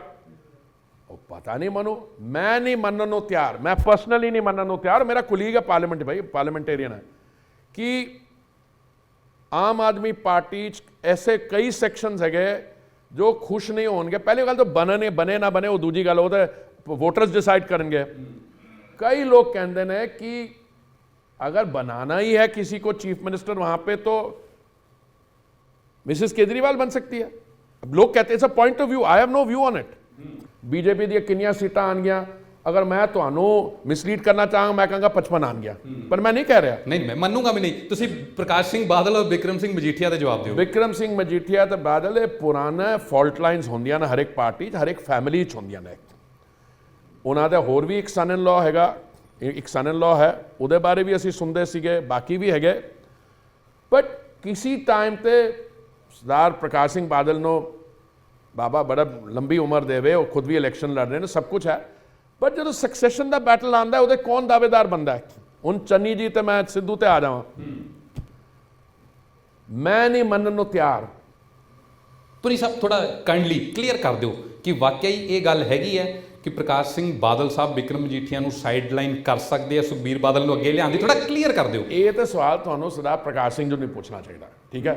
ਪਰ ਮਨੂ ਕੁਛ ਹੈਗਾ, ਮੈਂ ਸੁਣਿਆ, ਮੈਂ ਕਿਹਾ ਹਾਂ ਇਸ ਚੀਜ਼ ਤੇ ਚਰਚਾ ਹੈਗੀ ਕਿ ਉਸ ਫੈਮਿਲੀ 'ਚ ਜਾਂ ਤੇ ਲੀਡਰਸ਼ਿਪ ਅਨਡਿਸਪਿਊਟਿਡ ਸਰਦਾਰ ਸੁਖਬੀਰ ਸਿੰਘ ਜੀ ਦੀ ਹੋਏਗੀ ਜਾਂ ਮਜੀਠੀਆ ਜੀ ਆਣਗੇ, ਬਿਕਰਮਜੀਤ ਸਿੰਘ ਜੀ ਆਣਗੇ। ਇਸ ਲਈ ਇਸ ਨੂੰ ਇਸ ਵਕਤ ਲੋਕ ਸਪੈਕੂਲੇਟ ਕਰਦੇ ਨੇ। ਤੁਸੀਂ ਥੋੜੀ ਦੇਰ ਪਹਿਲੇ ਕਿਹਾ ਸੀ, ਮੈਂ ਕੇਜਰੀਵਾਲ ਨਾਲ ਗੱਲ ਕੀਤੀ, ਮੇਰੇ ਦੋਸਤ ਹੈ। ਅੱਜ ਹੀ ਸੁਨੀਲ ਜਾਖੜ ਹੁਣਾਂ ਨੇ ਇੱਕ ਪ੍ਰੈਸ ਕਾਨਫਰੰਸ ਕੀਤੀ, ਕਹਿੰਦੇ ਪੰਜਾਬ ਦੇ ਵਿੱਚ ਚਾਹੇ ਲੋਕੀ ਵੋਟ ਅਕਾਲੀ ਦਲ ਲਈ ਕਰਨ, ਕੈਪਟਨ ਅਮਰਿੰਦਰ ਸਿੰਘ ਦੀ ਪਾਰਟੀ ਲਈ ਕਰਨ, ਆਮ ਆਦਮੀ ਪਾਰਟੀ ਦੇ ਲਈ ਕਰਨ, ਜਾਏਗਾ ਵੋਟ ਬੀਜੇਪੀ ਨੂੰ, ਕਿਉਂਕਿ ਇਹਨਾਂ ਦੀ ਸੈਟਿੰਗ ਹੈ, ਇਹ ਸਾਰੇ ਬੀਜੇਪੀ ਦੀ ਛਤਰੀ ਥੱਲੇ ਖੜੇ ਆ। ਔਰ ਹੁਣ ਤੁਸੀਂ ਆਪਣੇ ਮੂੰਹ ਕਹਿਤੇ ਵੀ ਕੇਜਰੀਵਾਲ ਮੇਰੇ ਦੋਸਤ ਹੈ, ਲੋਕੀ ਕਿਉਂ ਨਾ ਮੰਨਣ ਇਸ ਗੱਲ ਨੂੰ? ਦੇਖੋ ਜੀ, ਪਤਾ ਕੌਣ ਕੀ ਕਹਿੰਦਾ ਹੈ। ਮੇਰੇ ਬੜੇ ਦੋਸਤ ਨੇ ਕਾਂਗਰਸ 'ਚ, ਕਿਉਂਕਿ ਕਾਂਗਰਸ ਸਰਕਾਰ ਰਹੀ। ਇਹ ਪ੍ਰੈਸ ਕਾਨਫਰੰਸ ਕੀਤੀ ਸੁਨੀਲ ਜਾਖੜ ਹੁਣਾਂ ਨੇ ਅੱਜ। ਮੈਂ ਤੁਹਾਨੂੰ ਗੱਲ ਦੱਸਾਂ, ਪਿਛਲੇ ਦਿਨਾਂ 'ਚ ਕੁਝ ਦਿਨ ਪਹਿਲੇ ਕਾਂਗਰਸ ਪਾਰਟੀ ਨੇ ਆਪਣੇ ਸਟਾਰ ਕੈਂਪੇਨਰਸ ਦੀ ਲਿਸਟ ਡਿਕਲੇਅਰ ਕੀਤੀ ਸੀ, ਤੇ ਉਹਦੇ 'ਚ 2-3 ਵੱਡੇ ਨਾਮ ਜੋ ਸੀਗੇ ਲੀਡਰਸ, ਉਹਨਾਂ ਦਾ ਨਾਂ ਨਹੀਂ ਸੀਗਾ। ਤੇ ਕਿਸੇ ਨੂੰ ਇੱਕ ਲੀਡਰ ਨੂੰ ਪੁੱਛਿਆ, ਉਹਨੂੰ ਥੋੜੀ ਸੈਂਸਿਟਿਵ ਹੈ, ਤੁਸੀਂ ਸਮਝ ਜਾਓਗੇ ਇਸ਼ਾਰਾ ਵੀ, ਉਹਨੂੰ ਪੁੱਛਿਆ ਬਈ ਆਪਕਾ ਨਾਮ ਨਹੀਂ ਹੈ? कहता मैं हैरान होता अगर मेरा नाम होता। ਵੱਡਾ leader elected MP, I know. You know. ਫਿਰ ਉਸਨੇ ਜਿਹੜਾ ਪੱਤਰਕਾਰ ਤੁਹਾਡੇ ਜੈਸਾ ਮਜ਼ਾ ਲੈ ਰਿਹਾ ਸੀਗਾ, ਉਹਨੇ फिर दोबारा पूछा 16 उसमें जो नाम है उसके बारे आपकी क्या राय है? तो उन्होंने कहा कि 2-3 नाम तो यहाँ पे ऐसे हैं जो स्टार कैंपेनर में है, उनकी बीवी भी कांग्रेस पार्टी को वोट ना दे। ग्राउंड रियलिटी, ਗਰਾਊਂਡ ਰਿਐਲਿਟੀ ਨਹੀਂ ਹੈ। ਉਹ ਲੀਡਰ ਨੇ ਜਿਨ੍ਹਾਂ ਦੇ ਬਾਰੇ ਚਰਚਾ ਹੁੰਦੀ ਹੈ ਕਿ ਅੰਦਰ ਖਾਤੇ ਬੀਜੇਪੀ ਨਾਲ ਹੱਥ ਮਿਲਿਆ ਹੋਇਆ। नहीं नहीं, बीजेपी ना हाथ के मिले वही है। इन जगह कई कांग्रेस पार्टी के बंदे क्रॉस कर गए ने साडे। ਇੱਕ ਮੈਂ ਨਾਮ ਲੈ ਲੈਣਾ, ਇਹ ਔਨ ਰਿਕਾਰਡ ਸਟੇਟਮੈਂਟ ਸੀ ਮਨੀਸ਼ ਤਿਵਾਰੀ ਦੀ। ਮਨੀਸ਼ ਤਿਵਾਰੀ ਨੂੰ ਲੈ ਕੇ ਕਹਿੰਦੇ ਕਿ ਬੀਜੇਪੀ ਦੇ ਬਹੁਤ ਫੇਵਰਿਟ ਹੈਗੇ ਅੱਜ ਕੱਲ, ਬੀਜੇਪੀ ਦੇ ਨਾਲ ਜਾ ਸਕਦੇ। यार तुसी पार्लियामेंट्री रिकॉर्ड देख लो। मनीष मेरा दोस्त है, दोस्त मतलब मेरे तो यंगर है, पर पार्लियामेंट में सवाल जो जवाब देना हो तो वो तो मैंने बड़ा अग्रेसिवली जवाब दिंदा। देखो इंज नहीं होंदा। ਪਰਸੈਪਸ਼ਨ ਤੇ ਹਰਦੀਪ ਪੁਰੀ ਦੀ ਵੀ ਇਹੀ ਹੈ ਕਿ ਇਹ ਬਿਊਰੋਕਰੇਟ ਨੇ, ਇਹ ਪੋਲੀਟੀਕਲ ਮਟੀਰੀਅਲ ਨਹੀਂ ਹੈਗੇ, ਇਹ ਪੋਲੀਟੀਸ਼ੀਅਨ ਫੁੱਲ ਟਾਈਮ ਪੋਲੀਟੀਸ਼ੀਅਨ ਨਹੀਂ ਹੈਗੇ। ਇਹ ਗੱਲ ਉਦੋਂ ਹੁੰਦੀ ਹੈ ਪੁਰੀ ਸਾਹਿਬ ਜਦੋਂ ਇਹ ਕਿਹਾ ਜਾਂਦਾ ਕਿ ਹਰਦੀਪ ਪੁਰੀ ਅੰਮ੍ਰਿਤਸਰ ਤੋਂ ਗੁਰਜੀਤ ਔਜਲੇ ਤੋਂ ਇਲੈਕਸ਼ਨ ਹਾਰਦੇ ਨੇ, ਉਸ ਤੋਂ ਬਾਅਦ ਵਾਪਸ ਹੀ ਨਹੀਂ ਆਉਂਦੇ ਕਿਉਂਕਿ ਉਹਨਾਂ ਦਾ ਪੋਲਿਟਿਕਸ 'ਚ ਇੰਨਾ ਇੰਟਰਸਟ ਹੈ ਨਹੀਂ ਸੀਗਾ। ਅੰਮ੍ਰਿਤਸਰ ਦੁਬਾਰਾ ਆਏ ਨਹੀਂ, ਜਾ ਕੇ ਯੂਪੀ ਤੋਂ ਰਾਜ ਸਭਾ ਮੈਂਬਰ ਚੁਣੇ ਗਏ, ਸੈਂਟਰ 'ਚ ਬੈਠ ਗਏ ਕੁਰਸੀ ਦੇ। इंज है ਇਹ ਗੱਲਾਂ ਪੰਜਾਬ 'ਚ ਹੁੰਦੀਆਂ ਨੇ, ਇਹ ਤੁਹਾਨੂੰ ਹਾਂ ਜਵਾਬ ਦੇਣਾ ਚਾਹੀਦਾ। ਅੰਮ੍ਰਿਤਸਰ ਇਲੈਕਸ਼ਨ ਲੜਨ ਵਾਸਤੇ ਮੈਨੂੰ 17 ਦਿਨ ਦਿੱਤੇ ਗਏ ਸੀ। ਮੈਨੂੰ 2.5 ਲੱਖ ਵੋਟ ਪਈ ਸੀ ਤਾਂ 41% ਵੋਟ ਪਈ ਸੀ। ਅਗਰ ਉਹਦੇ ਆਮ ਆਦਮੀ ਪਾਰਟੀ ਥੋੜੀ ਜੀ ਐਕਟਿਵ ਹੁੰਦੀ ਤਾਂ I could have one the election. ਅਗਰ ਸੈਬੋਟੇਜ ਨਹੀਂ ਹੋਈ ਹੁੰਦੀ, ਦੈਟਸ ਅ ਸੈਪਰੇਟ ਇਸ਼ੂ। ਦੇਖੋ ਅੰਮ੍ਰਿਤਸਰ ਵਾਸਤੇ ਮੈਂ ਜੋ ਕੀਤਾ ਹੈ ਉਹ it's in the public domain. ਦੇਖੋ ਪੋਲੀਟੀਸ਼ੀਅਨ ਕੌਣ ਹੁੰਦਾ ਹੈ, ਸਿਵਲ ਸਰਵੈਂਟ ਕੌਣ ਹੁੰਦਾ ਹੈ, ਅੱਜ ਕੱਲ੍ਹ ਦੀ ਗੇਮ ਵਿੱਚ delivery of goods and services ਹੈਗਾ। ਸਿੱਧੂ ਸਾਹਿਬ ਅਰਬਨ ਮਿਨਿਸਟਰ ਸੀਗੇ ਤੇ ਮੈਂ ਤੁਹਾਨੂੰ ਔਨ ਰਿਕਾਰਡ ਕਹਿ ਰਿਹਾ, ਇਹ ਕੈਪਟਨ ਨੇ ਉਸ ਦਿਨ ਗੱਲ ਕਹੀ ਹੈ, ਕੈਪਟਨ ਸਾਹਿਬ ਨੇ, ਮੈਂ ਤੁਹਾਨੂੰ ਰਿਪੀਟ ਕਰ ਰਿਹਾ, ਉਹ ਜਿੰਨੇ ਮਹੀਨੇ ਸੀਗੇ ਉਸ ਵਿਭਾਗ ਸੀਗਾ ਉਹਨਾਂ ਕੋਲ ਇੱਕ ਫਾਈਲ ਉਹਨਾਂ ਨੇ ਨਹੀਂ ਸਾਈਨ ਕੀਤੀ। ਤੇ ਮੈਂ ਤੁਹਾਡੇ ਬਾਰੇ ਬਹੁਤ ਸਾਰੀਆਂ ਚੀਜ਼ਾਂ ਲੋਕੀ ਨਹੀਂ ਜਾਣਦੇ, ਤੁਹਾਡੀ ਫੈਮਿਲੀ ਦੇ ਬਾਰੇ, ਤੁਸੀਂ ਕਿਹੜੇ ਕਿਹੜੇ ਦੇਸ਼ਾਂ 'ਚ ਕੰਮ ਕੀਤਾ। ਜੇ ਇੰਡੀਆ ਨੂੰ ਉੱਥੇ ਤੱਕ ਲੈ ਕੇ ਜਾਣਾ ਹੋਵੇ, ਤੁਸੀਂ ਫੋਰਨ ਦੇਖੇ ਨੇ, ਕੰਟਰੀਜ਼ ਘੁੰਮੇ, ਕੰਮ ਕੀਤਾ, ਕਿਹੜੀਆਂ ਡਰਾਬੈਕਸ ਹੈ, ਕਿਹੜੀਆਂ ਕਮੀਆਂ ਕਿ ਅਸੀਂ ਉਹਨਾਂ ਦੇਸ਼ਾਂ ਦੀ ਬਰਾਬਰੀ ਨਹੀਂ ਕਰ ਪਾਉਂਦੇ ਹੈਗੇ। ਸੁਪਨਾ ਅਸੀਂ ਦੇਖ ਲੈਂਦੇ ਹਾਂ ਪਰ ਉੱਥੇ ਤੱਕ ਪਹੁੰਚ ਨਹੀਂ ਪਾਉਂਦੇ ਹੈਗੇ।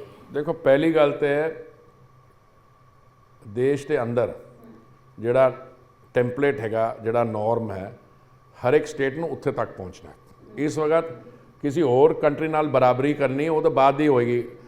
ਅਸੀਂ ਇਸ ਵਕਤ ਸਾਡੀ $3 ਟ੍ਰਿਲੀਅਨ ਦੀ ਇਕੋਨਮੀ ਹੈ। 2025 ਤੱਕ ਇਹ $5 ਟ੍ਰਿਲੀਅਨ ਹੋ ਜਾਏਗੀ। ਠੀਕ ਹੈ, 2030 ਤੱਕ ਇਹ $10 ਟ੍ਰਿਲੀਅਨ ਦੀ ਇਕੋਨਮੀ ਹੋ ਜਾਏਗੀ। ਇਸ ਵਕਤ ਦੋ ਵੱਡੀਆਂ ਇਕੋਨਮੀਜ਼ ਹੈਗੀਆਂ, ਯੂਨਾਈਟਿਡ ਸਟੇਟਸ ਜਿਹਦੀ ਹੋਣੀ ਹੈ ਕੋਈ 22-23 ਟ੍ਰਿਲੀਅਨ ਇਕੋਨਮੀ, ਮੈਨੂੰ ਯਾਦ ਨਹੀਂ ਹੈ, ਤੇ ਚੀਨ ਹੋਏਗਾ ਜਿਹੜਾ 12-15 ਟ੍ਰਿਲੀਅਨ ਤੇ ਹੋਏਗਾ। ਠੀਕ ਹੈ, ਜਦੋਂ ਅਸੀਂ $10 ਟ੍ਰਿਲੀਅਨ ਇਕੋਨਮੀ ਉਹ ਅੱਗੇ, ਬਾਕੀ ਸਾਰੇ ਦੇਸ਼ ਪਿੱਛੇ ਰਹਿ ਜਾਣਗੇ। ਹੁਣ ਸਾਡੀ ਵੱਡੀ ਚੈਲੰਜ, ਇੰਡੀਆ ਤਾਂ ਪਹੁੰਚ ਜਾਏਗਾ, ਮੈਂ ਉਹਨੂੰ ਦੱਸ ਰਿਹਾ, ਆਰਾਮ ਨਾਲ ਪਹੁੰਚੇਗਾ, ਉਹਦੇ ਕੋਈ ਡਰ ਨਹੀਂ ਹੈ। Punjab must be an integral part.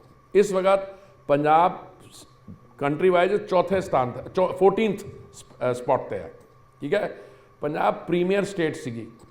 ਅਗਰ ਤੁਸੀਂ 1985 ਦੇ ਆਸ-ਪਾਸ ਦੇਖ ਲਓ, ਐਗਰੀਕਲਚਰ ਦੇਖ ਲਓ, ਇੰਡਸਟਰੀ ਦੇਖ ਲਓ, ਪਿਛਲੇ 2 ਸਾਲਾਂ 'ਚ 15,000 ਇੰਡਸਟਰੀ ਪੰਜਾਬ 'ਚੋਂ ਬਾਹਰ ਜਾ ਕੇ ਗੁਜਰਾਤ, ਉੱਤਰ ਪ੍ਰਦੇਸ਼ ਇਸ ਜਗ੍ਹਾ ਲੱਗੀ ਹੈ। ਪਹਿਲੇ ਸਾਨੂੰ ਇਸ ਵਿੱਚ ਸੁਧਾਰ ਲਿਆਉਣ ਦੀ ਲੋੜ ਹੈਗੀ। ਸੁਧਾਰ ਕਿਵੇਂ ਆਏਗਾ ਕਿ ਸਿਸਟਮ ਮੈਂ ਸਮਝਾਇਆ ਤੁਹਾਨੂੰ ਜਾਏਗਾ? ਪੂਰਾ ਗਿਣਾ ਦੇਣਾ। ਆਪਣੇ ਜੋ ਸਾਡੇ ਸੰਕਲਪ ਪੱਤਰ ਹੈ, ਕੱਲ ਜਿਹੜਾ ਘੋਸ਼ਣਾ ਪੱਤਰ ਆ ਰਿਹਾ, ਉਹ ਸਾਰੇ ਅਸੀਂ ਲਿਸਟ ਕੀਤਾ ਹੋਇਆ। ਅਸੀਂ ਕੀ ਕਰਾਂਗੇ ਪੰਜਾਬ ਵਾਸਤੇ, ਇੰਡਸਟਰੀ ਵਾਸਤੇ, ਟ੍ਰੇਡਰਸ ਵਾਸਤੇ। ਬਾਏ ਦ ਵੇ ਅੱਜ ਲੁਧਿਆਣੇ ਮੇਰੀ ਇੱਕ ਵਪਾਰੀਆਂ ਨਾਲ ਮੀਟਿੰਗ ਹੋਈ ਹੈ, ਜਿਹੜੇ ਉਹਨਾਂ ਦੀ ਅਸੀਂ ਗੱਲਾਂ ਸੁਣੀਆਂ ਨੇ, ਮੈਨੂੰ ਹੈਰਾਨਗੀ ਹੋਈ। ਕਈ ਚੀਜ਼ਾਂ ਦੇ ਬਾਰੇ ਉਹਨਾਂ ਨੂੰ ਵੀ ਜਾਣਕਾਰੀ ਨਹੀਂ ਅਸੀਂ ਕੀ ਕੀਤਾ। ਸਾਡੀਆਂ ਕੇਂਦਰੀ ਯੋਜਨਾਵਾਂ ਜਿਹੜੀਆਂ ਹੈਗੀਆਂ ਉਹਦੇ ਬਾਰੇ ਜਾਣਕਾਰੀ ਨਹੀਂ ਹੈ। ਬਾਕੀ ਜੋ ਚਾਹੁੰਦੇ ਨੇ, ਮੈਂ ਐਸੇ ਇੱਕਦਮ ਉਹਦੇ ਕੋਈ ਪ੍ਰੋਬਲਮ ਹੀ ਨਹੀਂ, ਅਸੀਂ ਕਰਾਂਗੇ।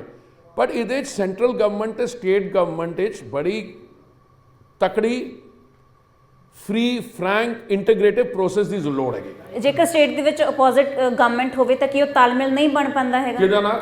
ਜੇ ਦੂਜੀ ਪਾਰਟੀ ਦੀ ਸਰਕਾਰ ਸਟੇਟ ਦੇ ਵਿੱਚ ਹੋਵੇ, ਸੈਂਟਰ 'ਚ ਹੋਵੇ ਤਾਂ ਨਹੀਂ, ਉਹਦੇ ਨਾਲ ਨਹੀਂ। ਉਹ ਬੜੇ ਸਾਡੇ ਕਈ ਸਰਕਾਰਾਂ ਹੈਗੀਆਂ ਜਿਹਦੇ ਸਾਡੀ ਪਾਰਟੀ ਦੀਆਂ ਨਹੀਂ, ਸਾਡੇ ਬੜੇ ਚੰਗੇ ਰਿਸ਼ਤੇ ਨੇ। ਜਿਹੜੀ ਸਟੇਟ ਗਵਰਨਮੈਂਟ ਅਗਰ ਇਹ ਹੋਏ, ਉਹਦਾ ਜਿਹੜੀ ਸੋਚ ਵਿਚਾਰ ਹੈ, ਉਹਨਾਂ ਦੀ ਅਟੈਂਸ਼ਨ ਜਿਹੜੀਆਂ ਛੋਟੀਆਂ ਗਲਤ ਕਿਸਮ ਦੀਆਂ ਚੀਜ਼ਾਂ ਤੇ ਉਹਨਾਂ ਨਾਲ ਨਹੀਂ ਹੋ ਪਾਉਂਦੀ। ਮੇਰੇ ਆਪੋਜੀਸ਼ਨ ਕਈ ਸਟੇਟ ਸੀਗੀਆਂ, ਉਹਨਾਂ ਦੇ ਚੀਫ ਮਿਨਿਸਟਰ ਆ ਕੇ ਮੈਨੂੰ ਮਿਲਦੇ ਨੇ, ਕੋਈ ਪ੍ਰੋਬਲਮ ਨਹੀਂ ਹੈ ਅਗਰ ਉਹ ਡਿਵੈਲਪਮੈਂਟ ਸਕੀਮਸ ਨੂੰ ਠੀਕ ਤਰੀਕੇ ਚਲਾਉਣ। ਤੁਹਾਡੀ ਫੈਮਿਲੀ ਬਾਰੇ ਗੱਲ ਕਰ ਰਹੇ ਸੀਗੇ, ਤੁਹਾਡੀ ਅਰਲੀ ਲਾਈਫ ਬਾਰੇ ਤੁਸੀਂ ਗੱਲ ਕਰ ਰਹੇ ਸੀ, ਮੈਂ ਸਵਾਲ ਸ਼ਾਇਦ ਤੁਸੀਂ ਜਵਾਬ ਨਹੀਂ ਦਿੱਤਾ ਉਹਦਾ। ਤੁਹਾਡੇ ਆਪਣੀ ਫੈਮਿਲੀ ਬਾਰੇ ਦੱਸੋ, ਥੋੜਾ ਹਲਕਾ ਜਿਹਾ ਸਵਾਲ ਹੈ ਕਿ ਤੁਹਾਡੀ ਫੈਮਿਲੀ 'ਚ ਕੌਣ-ਕੌਣ ਹੈ, ਕੀ ਕਰਦਾ, ਲੋਕ ਨਹੀਂ ਜਾਣਦੇ ਹੈਗੇ, ਸਿਰਫ ਹਰਦੀਪ ਪੁਰੀ ਨੂੰ ਜਾਣਦੇ ਆ, ਤੁਹਾਡੀ ਬਾਕੀ ਫੈਮਿਲੀ ਬੈਕਗ੍ਰਾਉਂਡ ਬਾਰੇ ਨਹੀਂ ਜਾਣਦੇ। ਨਹੀਂ, ਮੈਂ ਤੁਹਾਨੂੰ ਦੱਸ ਦੇਣਾ, ਮੇਰੇ ਫਾਦਰ ਰਾਵਲਪਿੰਡੀ ਤੋਂ ਆਏ ਸੀਗੇ, ਰੈਫਿਊਜੀ, ਲਾਸਟ ਫਰੰਟੀਅਰ ਮੇਲ ਤੇ ਆਏ ਸੀਗੇ। ਮੇਰੇ ਮਦਰ ਪਿਸ਼ਾਵਰ ਤੋਂ ਆਏ ਸੀਗੇ, ਉਹਨਾਂ ਦੀ ਸ਼ਾਦੀ ਪਾਰਟੀਸ਼ਨ ਤੋਂ ਬਾਅਦ ਹੋਈ। ਮੇਰੀ ਫੈਮਿਲੀ 'ਚ ਦੋਨੋਂ ਸਾਈਡ एजुकेशन ਤੇ ਬੜਾ ਸਟਰੋਂਗ ਐਮਫੈਸਿਸ ਰਿਹਾ। ਮੇਰੇ ਫਾਦਰ ਵੀ ਵਿਦੇਸ਼ ਮੰਤਰਾਲੇ ਵਿੱਚ ਸੀਗੇ, ਮੇਰੇ ਗ੍ਰੈਂਡਫਾਦਰ ਦੋਨੋਂ ਸਾਈਡ ਤੇ ਐਜੂਕੇਸ਼ਨਿਸਟ ਸੀਗੇ, ਮੇਰੇ ਗ੍ਰੇਟ ਗ੍ਰੈਂਡਫਾਦਰ ਸਿਵਲ ਸਰਜਨ ਸੀਗੇ। ਮੈਂ ਉਸ ਵਾਲਾ ਦੀ ਗੱਲ ਹੈ ਨਾ, ਬ੍ਰਿਟਿਸ਼ ਟਾਈਮ ਦੀ, ਉਸ ਵਕਤ ਦੀ। ਮੇਰਾ ਇੱਕ ਭਰਾ ਹੈਗਾ, ਉਹ IAS ਵਿੱਚ ਸੀਗਾ। ਮੇਰੀ ਵਾਈਫ ਵੀ ਫੋਰਨ ਸਰਵਿਸ ਸੀਗੀ, ਉਹ ਯੂਨਾਈਟਿਡ ਨੇਸ਼ਨਸ ਵਿੱਚ ਅਸਿਸਟੈਂਟ ਸੈਕਟਰੀ ਜਨਰਲ ਸੀਗੀ। ਜਦੋਂ ਮੈਂ ਮੰਤਰੀ ਬਣਿਆ ਤਾਂ ਉਹਨੂੰ ਲੱਗਿਆ ਕਿ ਮੇਰੇ ਕੋਲ ਸੰਭਾਲਿਆ ਨਹੀਂ ਜਾਣਾ, so she resigned and came back. ਅਸੀਂ ਰੈਫਿਊਜੀ ਫੈਮਿਲੀ ਹੈਗੇ, ਆਏ ਸ਼ੁਰੂ ਵਿੱਚ ਅੰਮ੍ਰਿਤਸਰ, ਫਿਰ ਕੁਝ ਲੋਕ ਦੇਹਰਾਦੂਨ ਚਲੇ ਗਏ। ਸਾਨੂੰ ਪੰਜਾਬ ਛੱਡਿਆ ਬਹੁਤ ਟਾਈਮ ਹੋ ਗਿਆ। ਮੈਂ ਫੋਰਨ ਸਰਵਿਸ ਜੁਆਇਨ ਕੀਤੀ ਸੀ 74 ਵਿੱਚ, 73 ਚ ਮੈਂ ਯੂਨੀਵਰਸਿਟੀ ਪਾਸ ਕੀਤੀ। ਹੁਣ ਜਦੋਂ ਮੇਰੇ ਪੇਰੈਂਟਸ ਅਲਾਈਵ ਸੀਗੇ ਤਾਂ ਆਣਾ ਜਾਣਾ ਰਹਿੰਦਾ ਸੀਗੇ, ਕਿਉਂਕਿ ਰਿਸ਼ਤੇਦਾਰ ਸੀਗੇ। ਉਹਦੇ 74 ਦੇ ਬਾਅਦ ਮੈਂ 39 ਈਅਰਸ 40 ਸਾਲ ਬਾਹਰ ਰਿਹਾ, ਤੇ ਇਸ ਲਈ ਪੰਜਾਬੀ ਰੂਟਸ ਤੇ ਹੈਗੀਆਂ, ਬਟ ਲਿੰਕਸ ਹੈਗੇ, ਇਮੋਸ਼ਨਲ ਲਿੰਕਸ ਹੈਗੇ। ਬਟ ਅਗਰ ਤੁਸੀਂ ਟਾਈਮ ਸਪੈਂਡ ਕਰੋ, ਇੱਕ ਤੁਹਾਡਾ ਕਾਂਗਰਸ ਦਾ ਪੋਲੀਟੀਸ਼ੀਅਨ ਹੈ, ਕਿਤੇ ਪਤਾ ਕਹਿੰਦਾ ਇਹ ਤਾਂ ਨਕਲੀ ਸਰਦਾਰ ਹੈ। ਮੈਂ ਕਿਹਾ ਕਿਉਂਕਿ ਐਨੀਵੇ ਬਾਅਦ ਮੈਂ ਉਹਨੂੰ ਜੋ ਠੇਠ ਪੰਜਾਬੀ 'ਚ ਕਿਹਾ ਉਹ ਬਾਅਦ ਦੀ ਗੱਲ ਹੈ, ਮੈਂ ਤੁਹਾਨੂੰ ਨਹੀਂ ਸੁਣਾਵਾਂਗਾ। ਬਟ ਦੇਖੋ, ਤੁਸੀਂ ਅਗਰ 40 ਸਾਲ ਬਾਹਰ ਰਹਿ ਜਾਓ ਤਾਂ ਮੈਂ ਤੁਹਾਡਾ ਵੀ ਐਕਸੈਂਟ ਜਿਹੜਾ ਹੈ ਤੇ ਪੰਜਾਬੀ ਬੋਲਣਾ ਥੋੜਾ ਝਾਕਾ ਤੇ ਹੁੰਦਾ ਹੈ, ਕਿਉਂਕਿ ਅਗਰ ਤੁਸੀਂ ਇੱਕ ਭਾਸ਼ਾ ਨੂੰ ਰਿਪੀਟਡਲੀ ਯੂਜ਼ ਕਰੋ ਤਾਂ ਫਿਰ ਆਰਾਮ ਨਾਲ ਫਲੋ ਹੁੰਦੀ ਹੈ। ਜਿਹੜਾ ਰਹਿਣਾ ਸਹਿਣਾ ਹੁੰਦਾ ਉਹ ਕਿਹੋ ਜਿਹਾ, ਪੰਜਾਬੀ ਵਰਗਾ ਕਿ ਅਫਸਰਾਂ ਵਰਗਾ? ਨਹੀਂ, इन जगह तो पंजाबिया वाला रहन सहन का स्टाइल तो वही रहेगा। तो उसे अगे सवाल ना पूछना, बाकी तो ठीक है। ਪੁਰੀ ਸਾਹਿਬ, ਆਡੀਅנס ਦੇ ਵਿੱਚੋਂ ਅਸੀਂ ਇੱਕ ਦੋ ਸਵਾਲ ਲੈਣੇ ਆ। ਜ਼ਰੂਰ, ਅਸੀਂ ਸਵਾਲ ਲੈ ਲੈਣੇ ਆਡੀਅנס ਚੋਂ। आपने एक बहुत अच्छी बात कही, इकोनॉमी पर बात करना चाह रहे थे कि पंजाब पर 2 करोड़ 81,000 ये तो एडमिटेड फिगर है। जैसे चन्नी का डिक्लेयर्ड इनकम वो क्या है, टेलीकॉम के वो क्या 10 करोड़ का सिर्फ है गरीब। जी जी सर, उसी से जुड़ा हुआ मेरा सवाल है कि आपने ये फिगर पहली बार किसी ने मतलब कि इसको एग्जैक्टली कोट किया यहाँ पर, तो आपने ये भी कहा कि केवल बीजेपी ही ऐसी पार्टी है जो कि ऐसी सरकार दे सकती है जो कि इस पूरी दलदल से पंजाब को निकाल सकता है। लेकिन एक बहुत बड़ा तबका देश में ऐसा भी है जो कि बीजेपी के 8 साल के काम पे नजर रखे हुए है। वो ये देख रहा है कि किस तरीके से जो 2 करोड़ नौकरियां देने की बात की गई थी, किस तरीके से जो देश की किसानों की इनकम को दुगना करने की कोशिश की गई थी, या अभी आपने ट्रिलियन इकोनॉमी को लेकर बात की है तो कई इकोनॉमिस्ट उस पर भी सवाल उठा रहे हैं, या फिर अभी हालिया समय में देखें तो किस तरीके से जो एग्रीकल्चरल रिफॉर्म्स थे उसका जो मेस बना दिया मतलब सरकार ने, तो कैसे यकीन करेंगे कि भाई पंजाब के लोग कि भाई इस केवल बीजेपी ही पंजाब को इस कर्ज के दलदल से निकाल लेगी? देखिए, मुझे बहुत खुशी है कि आपने ये प्रश्न पूछा। उसके कारण क्या है मैं बताता हूँ। मैंने ये कई बार कहा है कि आप देख लीजिए कि बीजेपी ने 2014 के और 2019 के चुनाव के पहले अपने घोषणा पत्र में क्या क्या बोला, आप देख लीजिए। एक तरफ लिख लीजिए कि ये उन्होंने कहा था और राइट साइड में लगा लीजिए कि ये उन्होंने किया। क्योंकि बीजेपी सत्ता में है, सेंटर में, और बीजेपी की जो योजनाएं हैं, अब देखिए, हम अगर टैक्स कलेक्ट करते हैं, मान लीजिए एक्साइज कलेक्ट करते हैं, तो हमने एक्साइज के साथ क्या किया वो मैं आपको गिनवा सकता हूं। 2004 और 14 में जब कांग्रेस की सरकार थी केंद्र में, उस समय हमारी सारी जो अर्बन शहरी योजनाएं हैं मिलाकर 1,57,000 करोड़ पूरा उस पर एक्सपेंडिचर हुआ। मोदी जी के 7 साल जो सरकार रही है, वैसे 7 साल भी नहीं, क्योंकि इनकी जो केंद्रीय योजनाएं थी वो जून 2015 में शुरू हुई, तो 6-6.5 साल में इन्होंने उसका 7 गुना, पुराने 10 साल में 1,57,000 करोड़, इन्होंने 11,80,000 करोड़ स्पेंड किया। और आप ये नहीं पूछ सकते, और ये पूछ सकते हैं और आपको जवाब दूंगा मैं, वो कहाँ लगा पैसा। प्रधानमंत्री आवास योजना में जो मेरे नीचे आती है, मेरे मंत्रालय में आती है, हम उसको डील करते हैं, हमने डिमांड असेसमेंट की कि प्रधानमंत्री जी का जो सपना है कि उन्होंने कहा था कि मैं चाहता हूं कि मार्च 2022, अभी 2 महीने भी नहीं रहते, हर एक भारतीय नागरिक के सर के ऊपर एक पक्का मकान हो जिसमें किचन हो, शौचालय हो, गैस का सिलेंडर हो और जो भी सुविधाएं जरूरी हैं सब मौजूद हों। तो हमने डिमांड असेसमेंट की कि प्रधानमंत्री जी का सपना पूरा करने के लिए कितने आवास हमको बनाने होंगे 4 वर्टिकल्स में। भाई साहब, नतीजा निकला 1 करोड़। फिर ये जो योजना है जून 2015 में आरंभ हुई, उसके बाद हमने डिमांड असेसमेंट दोबारा की। उन्होंने बोला 1 करोड़ 12 लाख की एडिशन हुई है। आपको पता हमने कितने घर सैंक्शन कर दिए हैं? 1 करोड़ 14 लाख ये कर दिए हैं। इसमें 55 या 58 लाख तो लाभार्थियों को मिल गए हैं, ऑलरेडी मिल गए हैं, और 78 लाख जो हैं ग्राउंड हो चुके हैं।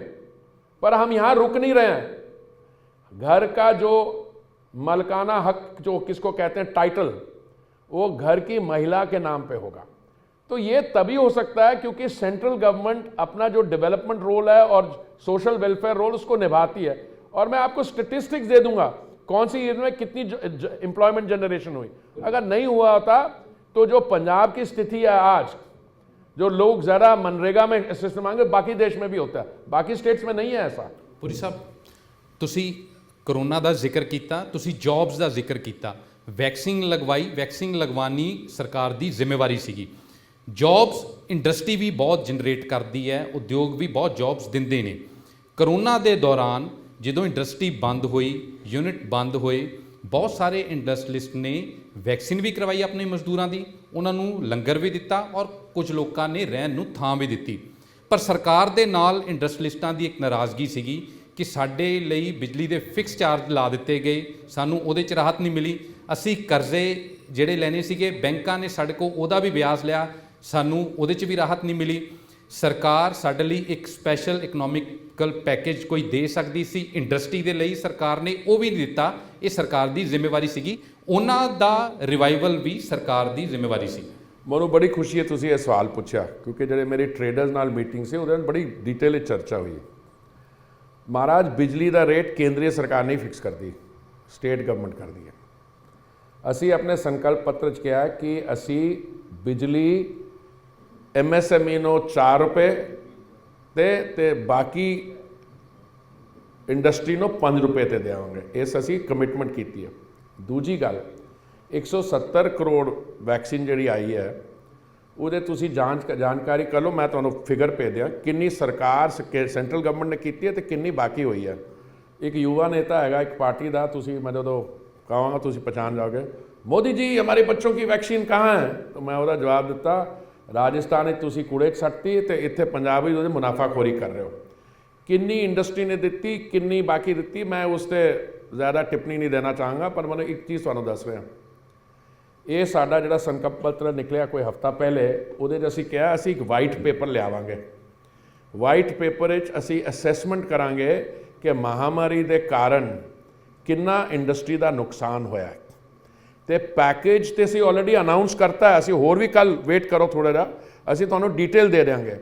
ਪਰ ਮੇਰੇ ਹਿਸਾਬ ਨਾਲ ਪੰਜਾਬ ਦੀ ਜੋ ਇੰਡਸਟਰੀ ਦਾ ਨੁਕਸਾਨ ਹੋਇਆ ਸਿਰਫ ਮਹਾਮਾਰੀ ਦੇ ਕਾਰਨ ਨਹੀਂ ਹੋਇਆ, ਬਾਕੀ ਕਾਰਨਾਂ 'ਚ ਵੀ ਹੈ। ਤੁਹਾਡੀਆਂ ਜਿਹੜੀ ਸਪਲਾਈ ਚੇਨ ਸੀਗੀਆਂ ਉਹ ਡਿਸਰਪਟ ਹੋ ਗਿਆ ਸੀਗਾ, ਕਿਉਂਕਿ ਜਦੋਂ ਅੰਦੋਲਨ ਸੀਗਾ, ਦੇਖੋ ਅਗਰ ਫੈਕਟਰੀ ਤੋਂ ਮਾਲ ਨਹੀਂ ਉੱਠੇਗਾ, ਫੈਕਟਰੀ 'ਚ ਇਨਪੁਟ ਨਹੀਂ ਆਏਗੀ, ਕਿਉਂਕਿ ਅੰਦੋਲਨ ਹੈਗਾ, ਉਹਦੇ ਨਾਲ ਨੁਕਸਾਨ ਤਾਂ ਹੋਏਗਾ।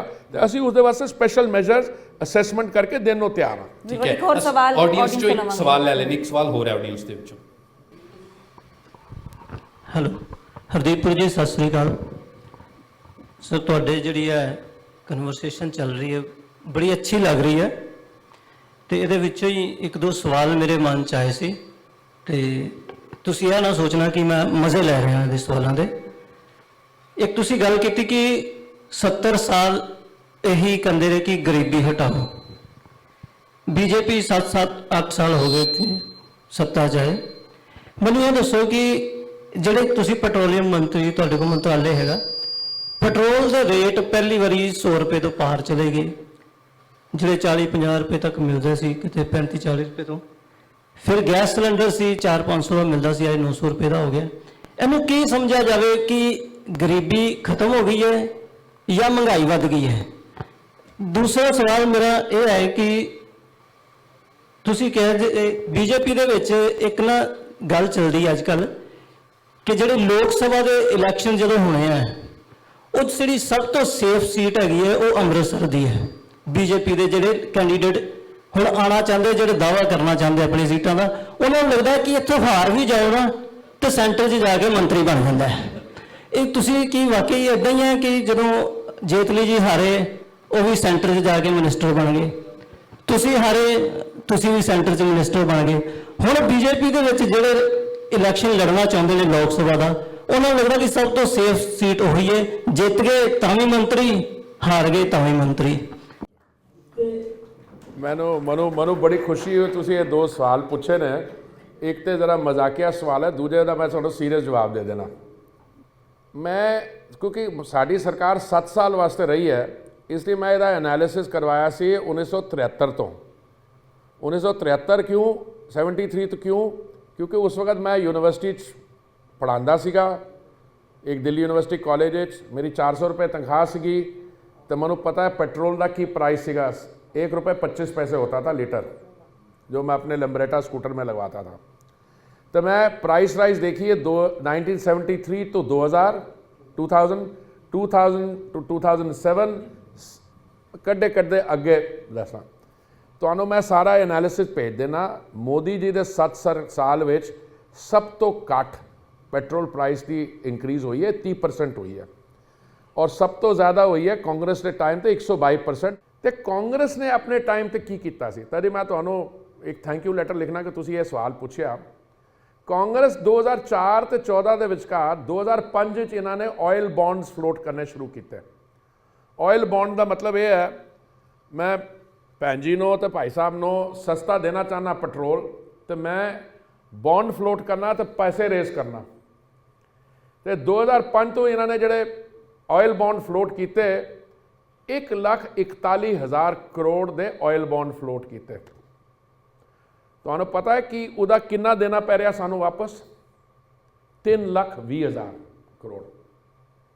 3,20,000 करोड़ का मतलब यह है कि पिछले साल का, मैं पिछले वाला फाइनैंशियल ईयर का गल कर रहा 2021 टू 22 कि हुण तो 22 च गया, पर फाइनैंशियल ईयर 1 अप्रैल तो अगला शुरू हो जाएगा। 20,000 करोड़ असी दिता, उसते इंटरस्ट है। तो अजय भी सानू पता नहीं 1,60,000 1,80,000 करोड़ अजय देना है सानू। तो ये तो बिल्कुल इरिस्पॉन्सिबल स्टाइल ऑफ गवर्नमेंट है।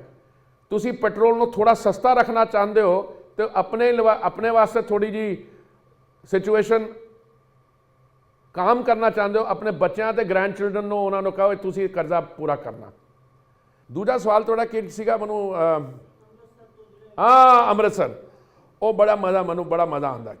देखो इंज है, जो मैं अमृतसर जेटली साहब वास्ते कैंपेनिंग कर रहा सीगा, मैं लोगों को कहता सी, मैंने कहा भाई ये तो तुम्हारी इंश्योरेंस पॉलिसी है, अगर आप जेटली साहब के लिए वोट करोगे तो ये बन जाएंगे वित्त मंत्री, फाइनेंस मिनिस्टर या कुछ और बड़े पोस्ट पे लगाने के। तो पता था मोदी जी लगाने वाले हैं। तो उन्होंने जो कारण दिए वो मैं यहाँ पे पब्लिक में नहीं कह सकता कि क्यों उन्होंने वोट नहीं की, वो मैं आपसे अकेले में बताऊंगा बाद में। हाँ, जेटली जी की पर्सनैलिटी ऐसी थी कि वो इलेक्शन लड़ते ना लड़ते वो इम्पोर्टेंट, मेरे साथ यूनिवर्सिटी मेरे पुराने मित्र हैं, वो इतने करीब थे और इतने उनकी कंट्रीब्यूशन रही है पार्टी के लिए पिछले पता नहीं कितने साल से। वो इलेक्शन लड़े ना लड़े वो उनका मेजर कंट्रीब्यूशन होना ही होना था। बिल्कुल आखिरी सवाल वाल आप वध रहे हैं। मोदी जी ने फिरोजपुर च रैली करनी सी, हो नहीं सकी, किसी कारण पिछे मुड़ गए। बीजेपी का स्टेटमेंट आया कि एक रैली नहीं हुई पर पंजाब के कोने-कोने च रैली हुई, उसका असर बहुत वड्डा होया। हुण फिर प्रधानमंत्री जी पंजाब आ रहे हैं, 1-2 दिन के रैली करूगे, ये रैली करके ਇਹਦਾ असर ज़्यादा होगा या जिहड़ी रैली नहीं हुई सी वो ज़्यादा असरदार सी? ਮੈਡਮ ਜੀ ਉਸ ਦਿਨ ਸ਼ਾਇਦ 5 ਤਰੀਕ ਸੀਗੀ, ਮੈਂ ਖੁਦ ਫਿਰੋਜ਼ਪੁਰ 'ਚ ਸੀਗਾ, ਮੈਂ ਮੌਜੂਦ ਸੀਗਾ। 2 ਰੈਲੀ ਦੀਆਂ ਸਾਈਟ ਸੀਗੀਆਂ। ਇੱਕ ਤੇ ਪਹਿਲੀ ਜਗ੍ਹਾ ਹੈ ਜਿਹੜੀ ਜਿੱਥੇ PGI ਦੀ ਅਤੇ ਬਾਕੀ ਡਿਵੈਲਪਮੈਂਟ ਪ੍ਰੋਜੈਕਟਸ ਹੈਗੇ, ਇਹ ਜਿਹੜਾ ਕਟਾਰਾ ਹਾਈਵੇ ਉਹ ਸਾਰਾ ਉਹਦੇ ਕਰਨਾ ਸੀ, ਬਾਕੀ ਚੀਜ਼ਾਂ ਕਰਨੀਆਂ। ਦੂਜਾ ਜਿੱਥੇ ਮੇਨ ਰੈਲੀ ਹੋ ਰਹੀ ਸੀ, ਤੁਹਾਨੂੰ ਪਤਾ ਹੈ ਮੈਂ ਪਿੱਛੇ ਜਿੱਥੇ ਵੀ ਗਿਆ ਅੰਮ੍ਰਿਤਸਰ ਸਾਹਿਬ ਤੋਂ 101 ਬੱਸ ਇੱਕ ਮੇਰੇ ਸਾਡੇ ਕਾਰਿਆਕਰਤਾ ਨੇ ਕੀਤੀ। ਲੁਧਿਆਣੇ 'ਚੋਂ ਮੈਂ 180 ਬੱਸਾਂ, ਪੁਸ਼ਪਿੰਦਰ ਜੀ ਮੈਨੂੰ ਦੱਸ ਰਹੇ ਸੀਗੋ, ਇਹਨਾਂ ਨੇ ਕੌਨਸ਼ੀਅਸ ਡਿਸੀਜਨ ਲਿੱਤਾ ਹੈ ਕਿ ਇਹ ਰੈਲੀ ਨਹੀਂ ਹੋਣ ਦੇਣਗੇ, ਕਿਉਂਕਿ ਇਹਨਾਂ ਨੂੰ ਲੱਗਦਾ ਸੀਗਾ ਕਿ ਸ਼ਾਇਦ ਅਗਰ ਰੈਲੀ ਹੋ ਜਾਂਦੀ ਤਾਂ ਇਹਦੇ ਪਤਾ ਨਹੀਂ BJP ਦੀ ਵਾਰ ਬਣ। ਦੇਖੋ ਇਹ ਪੋਲੀਟੀਕਲ ਇਮੈਚੋਰਿਟੀ ਹੈ, ਮੈਂ ਉਸ ਤੋਂ ਜ਼ਿਆਦਾ ਕਹਿ ਨਹੀਂ ਸਕਦਾ। ਮੈਂ ਖੜਾ ਸੀ ਜਦੋਂ DG पुलिस माननीय मुख्यमंत्री जी से बात कर रहे थे, ठीक है। ਹੁਣ एक सुप्रीम कोर्ट ने इंक्वायरी कमेटी बिठाई है, सुप्रीम कोर्ट की जस्टिस इंदू मल्होत्रा जी ਦੇ ਉਹਨਾਂ ਦੀ ਅਧਿਕਸ਼ਤਾ ਵਿੱਚ। ਉਹਨੂੰ ਪਤਾ ਨਹੀਂ ਕੀ ਕਹਿ, ਸੋ ਇਸ ਲਈ ਮੇਰੇ ਵਾਸਤੇ ਖਿਲੇ, ਪਰ ਮੈਨੂੰ 100% ਕਲੀਅਰ ਆ ਕਿ ਉਸ ਦਿਨ ਰੈਲੀ ਤੇ ਇਹਨਾਂ ਨੇ ਬੰਦ ਕਰਵਾਈ, ਇੱਕ ਸਿਕਿਉਰਿਟੀ ਸਿਚੁਏਸ਼ਨ ਕ੍ਰੀਏਟ ਕੀਤੀ ਤੇ ਪ੍ਰਧਾਨ ਮੰਤਰੀ ਜੀ 15-20 ਮਿੰਟ ਵਿੱਚ ਇੱਕ ਫਲਾਈਓਵਰ ਤੇ ਆਲਮੋਸਟ ਟ੍ਰੈਪਡ ਸੀਗੇ। तो बॉर्डर तो कितना दूर है वो पता नहीं 12-15 किलोमीटर, तो ड्रोन वोन ये बहुत सीरीयस सिचुएशन है। पर मनु लगता है उन्होंने वास्ते ये काउंटर प्रोडक्टिव होया, क्योंकि ये सिचुएशन सीगी अगर वो चाहते सी पोलिटिकली नहीं होने देना, ਉਹਦਾ असर उल्टा होया। ਹੁਣ पहले की सीगा कि नहीं वो कार्यकर्ता नहीं, ਹੁਣ साड़ी कैंपेनिंग 116 हल्कियां च हो रही है, 116 MLA सीटां च हो रही है, तो बाकी जो प्रधानमंत्री जी की प्रोग्राम होएगा फिजिकल वर्चुअल, ये तो पता लग जाएगा अगले कुछ दिन। ਇਹ ਕਾਊਂਟਰ ਪ੍ਰੋਡਕਟਿਵ ਕਿਵੇਂ ਰਹੀ? ਮਤਲਬ ਵਿਕਟਮਾਈਜੇਸ਼ਨ ਦੀ ਪੋਲਿਟਿਕਸ ਕਰ ਲਈ, BJP ਨੇ ਵੀ ਸਟੈਂਡ ਚੇਜ਼ ਕਰ ਲਿਆ ਉਸ ਮੌਕੇ ਤੇ। नहीं विक्टिमाइजेशन नहीं। देखो मैं दस रहा, प्रधानमंत्री जी इस ये जो 5 स्टेट्स में चुनाव हो रहे हैं, प्रधानमंत्री जी ने गोवा च रैली की है, प्रधानमंत्री जी ने उत्तर प्रदेश में रैलीज की है, उत्तराखंड में की है, सब जगह लार्ज टर्नआउट। वो की होंदा है, लोग देखते हैं इंप्रैस होंगे भुल जाते हैं, पर ये जी फिरोजपुर वाली रैली है 5 तरीक की, ये बड़े साल याद रहेगी। काउंटर प्रोटेक्टिव इसलिए BJP विक्टिम पॉलिटिक्स नहीं खेलती। देखो जी इन जगह तुहाड़ियां 303 सीटां होण लोक सभा तुसी इंडिया च लार्जेस्ट पार्टी हो, तो तुसी विक्टिम किस वास्ते बनोगे? तुसी तो अपने जिहड़ा तुसी विकास का काम कीता है उहदे दम ते तुसी प्रचार करोगे। ਫਾਈਨਲ ਕਮੈਂਟ 2 ਸ਼ਬਦਾਂ 'ਚ ਦੱਸ ਦਿਓ। 14 ਤਰੀਕ ਨੂੰ ਪ੍ਰਧਾਨ ਮੰਤਰੀ ਫੇਰ ਆ ਰਹੇ ਨੇ ਪੰਜਾਬ ਦੇ ਵਿੱਚ। ਹੁਣ BJP ਨੂੰ ਲੱਗਦਾ ਕਿ PM ਦੀ ਵਿਜ਼ਿਟ ਦੇ ਨਾਲ, PM ਦੇ ਦੌਰੇ ਦੇ ਨਾਲ ਫਿਜ਼ਾ ਬਦਲ ਜਾਏਗੀ, ਕਿਉਂਕਿ ਮੋਦੀ ਫੈਕਟਰ ਇੱਕ ਬਹੁਤ ਪਲੱਸ ਪੁਆਇੰਟ ਹੁੰਦਾ BJP ਦੇ ਲਈ ਹਰ ਸਟੇਟ ਦੇ ਵਿੱਚ। ਥੋੜਾ ਛੋਟਾ ਜਿਹਾ ਕਮੈਂਟ ਦੇ ਦਿਓ ਇਸ ਤੇ। मैं अपनी व्यूज़ ਤੁਹਾਡੇ ਨਾਲ ਸ਼ੇਅਰ ਕਰ ਚੁੱਕਾ। ਆਲਰੇਡੀ ਹਵਾ ਬਦਲ ਰਹੀ ਹੈ। ਹਾਂ, ਮੋਦੀ ਜੀ ਨੇ ਰੈਲੀ ਦੇ ਨਾਲ, ਮੋਦੀ ਜੀ ਦੀ ਪਾਰਟਿਸਿਪੇਸ਼ਨ ਨਾਲ ਸਿਰਫ ਪੰਜਾਬ ਵਿੱਚ ਨਹੀਂ ਸਾਰੀ ਸਟੇਟਸ ਵਿੱਚ ਬੜਾ ਸਾਨੂੰ ਕੀ ਕਹਿੰਦੇ ਅੰਗਰੇਜ਼ੀ ਸ਼ਾਟ ਇਨ ਦੀ ਆਰਮ ਸਾਨੂੰ ਦਮ ਮਿਲਦਾ ਉਹਦੇ 'ਚੋਂ। ਤੇ ਫੈਕਟ ਇਜ਼ ਕਿ ਹੀ is the most popular leader plus credibility. ਕਦੋਂ ਉਹ ਕਹਿੰਦੇ ਨੇ ਕਿ ਮੈਂ ਪੰਜਾਬ ਦਾ ਵਿਕਾਸ ਕਰ ਦਿਆਂਗਾ, ਹੀ ਮੀਨਸ ਇਟ, ਤੇ ਕਰਕੇ ਦਿਖਾਣਗੇ। ਬਹੁਤ ਧੰਨਵਾਦ ਪੁਰੀ ਸਾਹਿਬ। ਸੋ ਸਨ ਹਰਦੀਪ ਪੁਰੀ, ਬਹੁਤ ਇੰਟਰਸਟਿੰਗ ਜਵਾਬ ਦਿੱਤੇ। ਹਾਲਾਂਕਿ ਬਹੁਤ ਸਾਰੇ ਤਿੱਖੇ ਸਵਾਲ ਵੀ ਕੀਤੇ, ਪਰ ਆਪਣੇ ਢੰਗ ਦੇ ਨਾਲ ਖੁੱਲ੍ਹ ਕੇ ਬੋਲੇ ਨੇ। ਬਹੁਤ ਇੰਟਰਸਟਿੰਗ ਉਹਨਾਂ ਨੇ ਜਵਾਬ ਦਿੱਤੇ ਨੇ। ਪੰਜਾਬ ਦੇ ਵਿੱਚ BJP ਦੇ ਬਹੁਤ ਸਾਰੇ ਕੇਂਦਰ ਦੇ ਵਜ਼ੀਰ ਬੈਠੇ ਨੇ ਜਿਹੜੇ ਪੰਜਾਬ ਦੇ ਵਿੱਚ BJP ਦੇ ਲਈ ਸਿਆਸੀ ਜ਼ਮੀਨ ਤਿਆਰ ਕਰਨ ਦਾ ਕੰਮ ਕਰ ਰਹੇ ਨੇ। ਆਸਵੰਦ ਨੇ ਕਿ 14 ਫਰਵਰੀ ਨੂੰ ਜਦੋਂ ਪ੍ਰਧਾਨ ਮੰਤਰੀ ਪੰਜਾਬ ਦੇ ਵਿੱਚ ਆਉਣਗੇ ਤੇ ਉਹ ਸਿਆਸੀ ਜ਼ਮੀਨ ਤੇ ਕਿਤੇ ਫੁੱਲ ਵੀ ਲੱਗਦੇ ਵਿਖਾਈ ਦੇਣਗੇ। ਦੇਸ਼ ਦੁਨੀਆ ਦੀ ਬਾਕੀ ਖਬਰਾਂ ਦੇ ਲਈ ਬਨੇ ਰਹੋ ਦੈਨਿਕ ਸਵੇਰਾ ਦੇ ਨਾਲ। ਫਿਲਹਾਲ ਦੇ ਲਈ ਧੰਨਵਾਦ।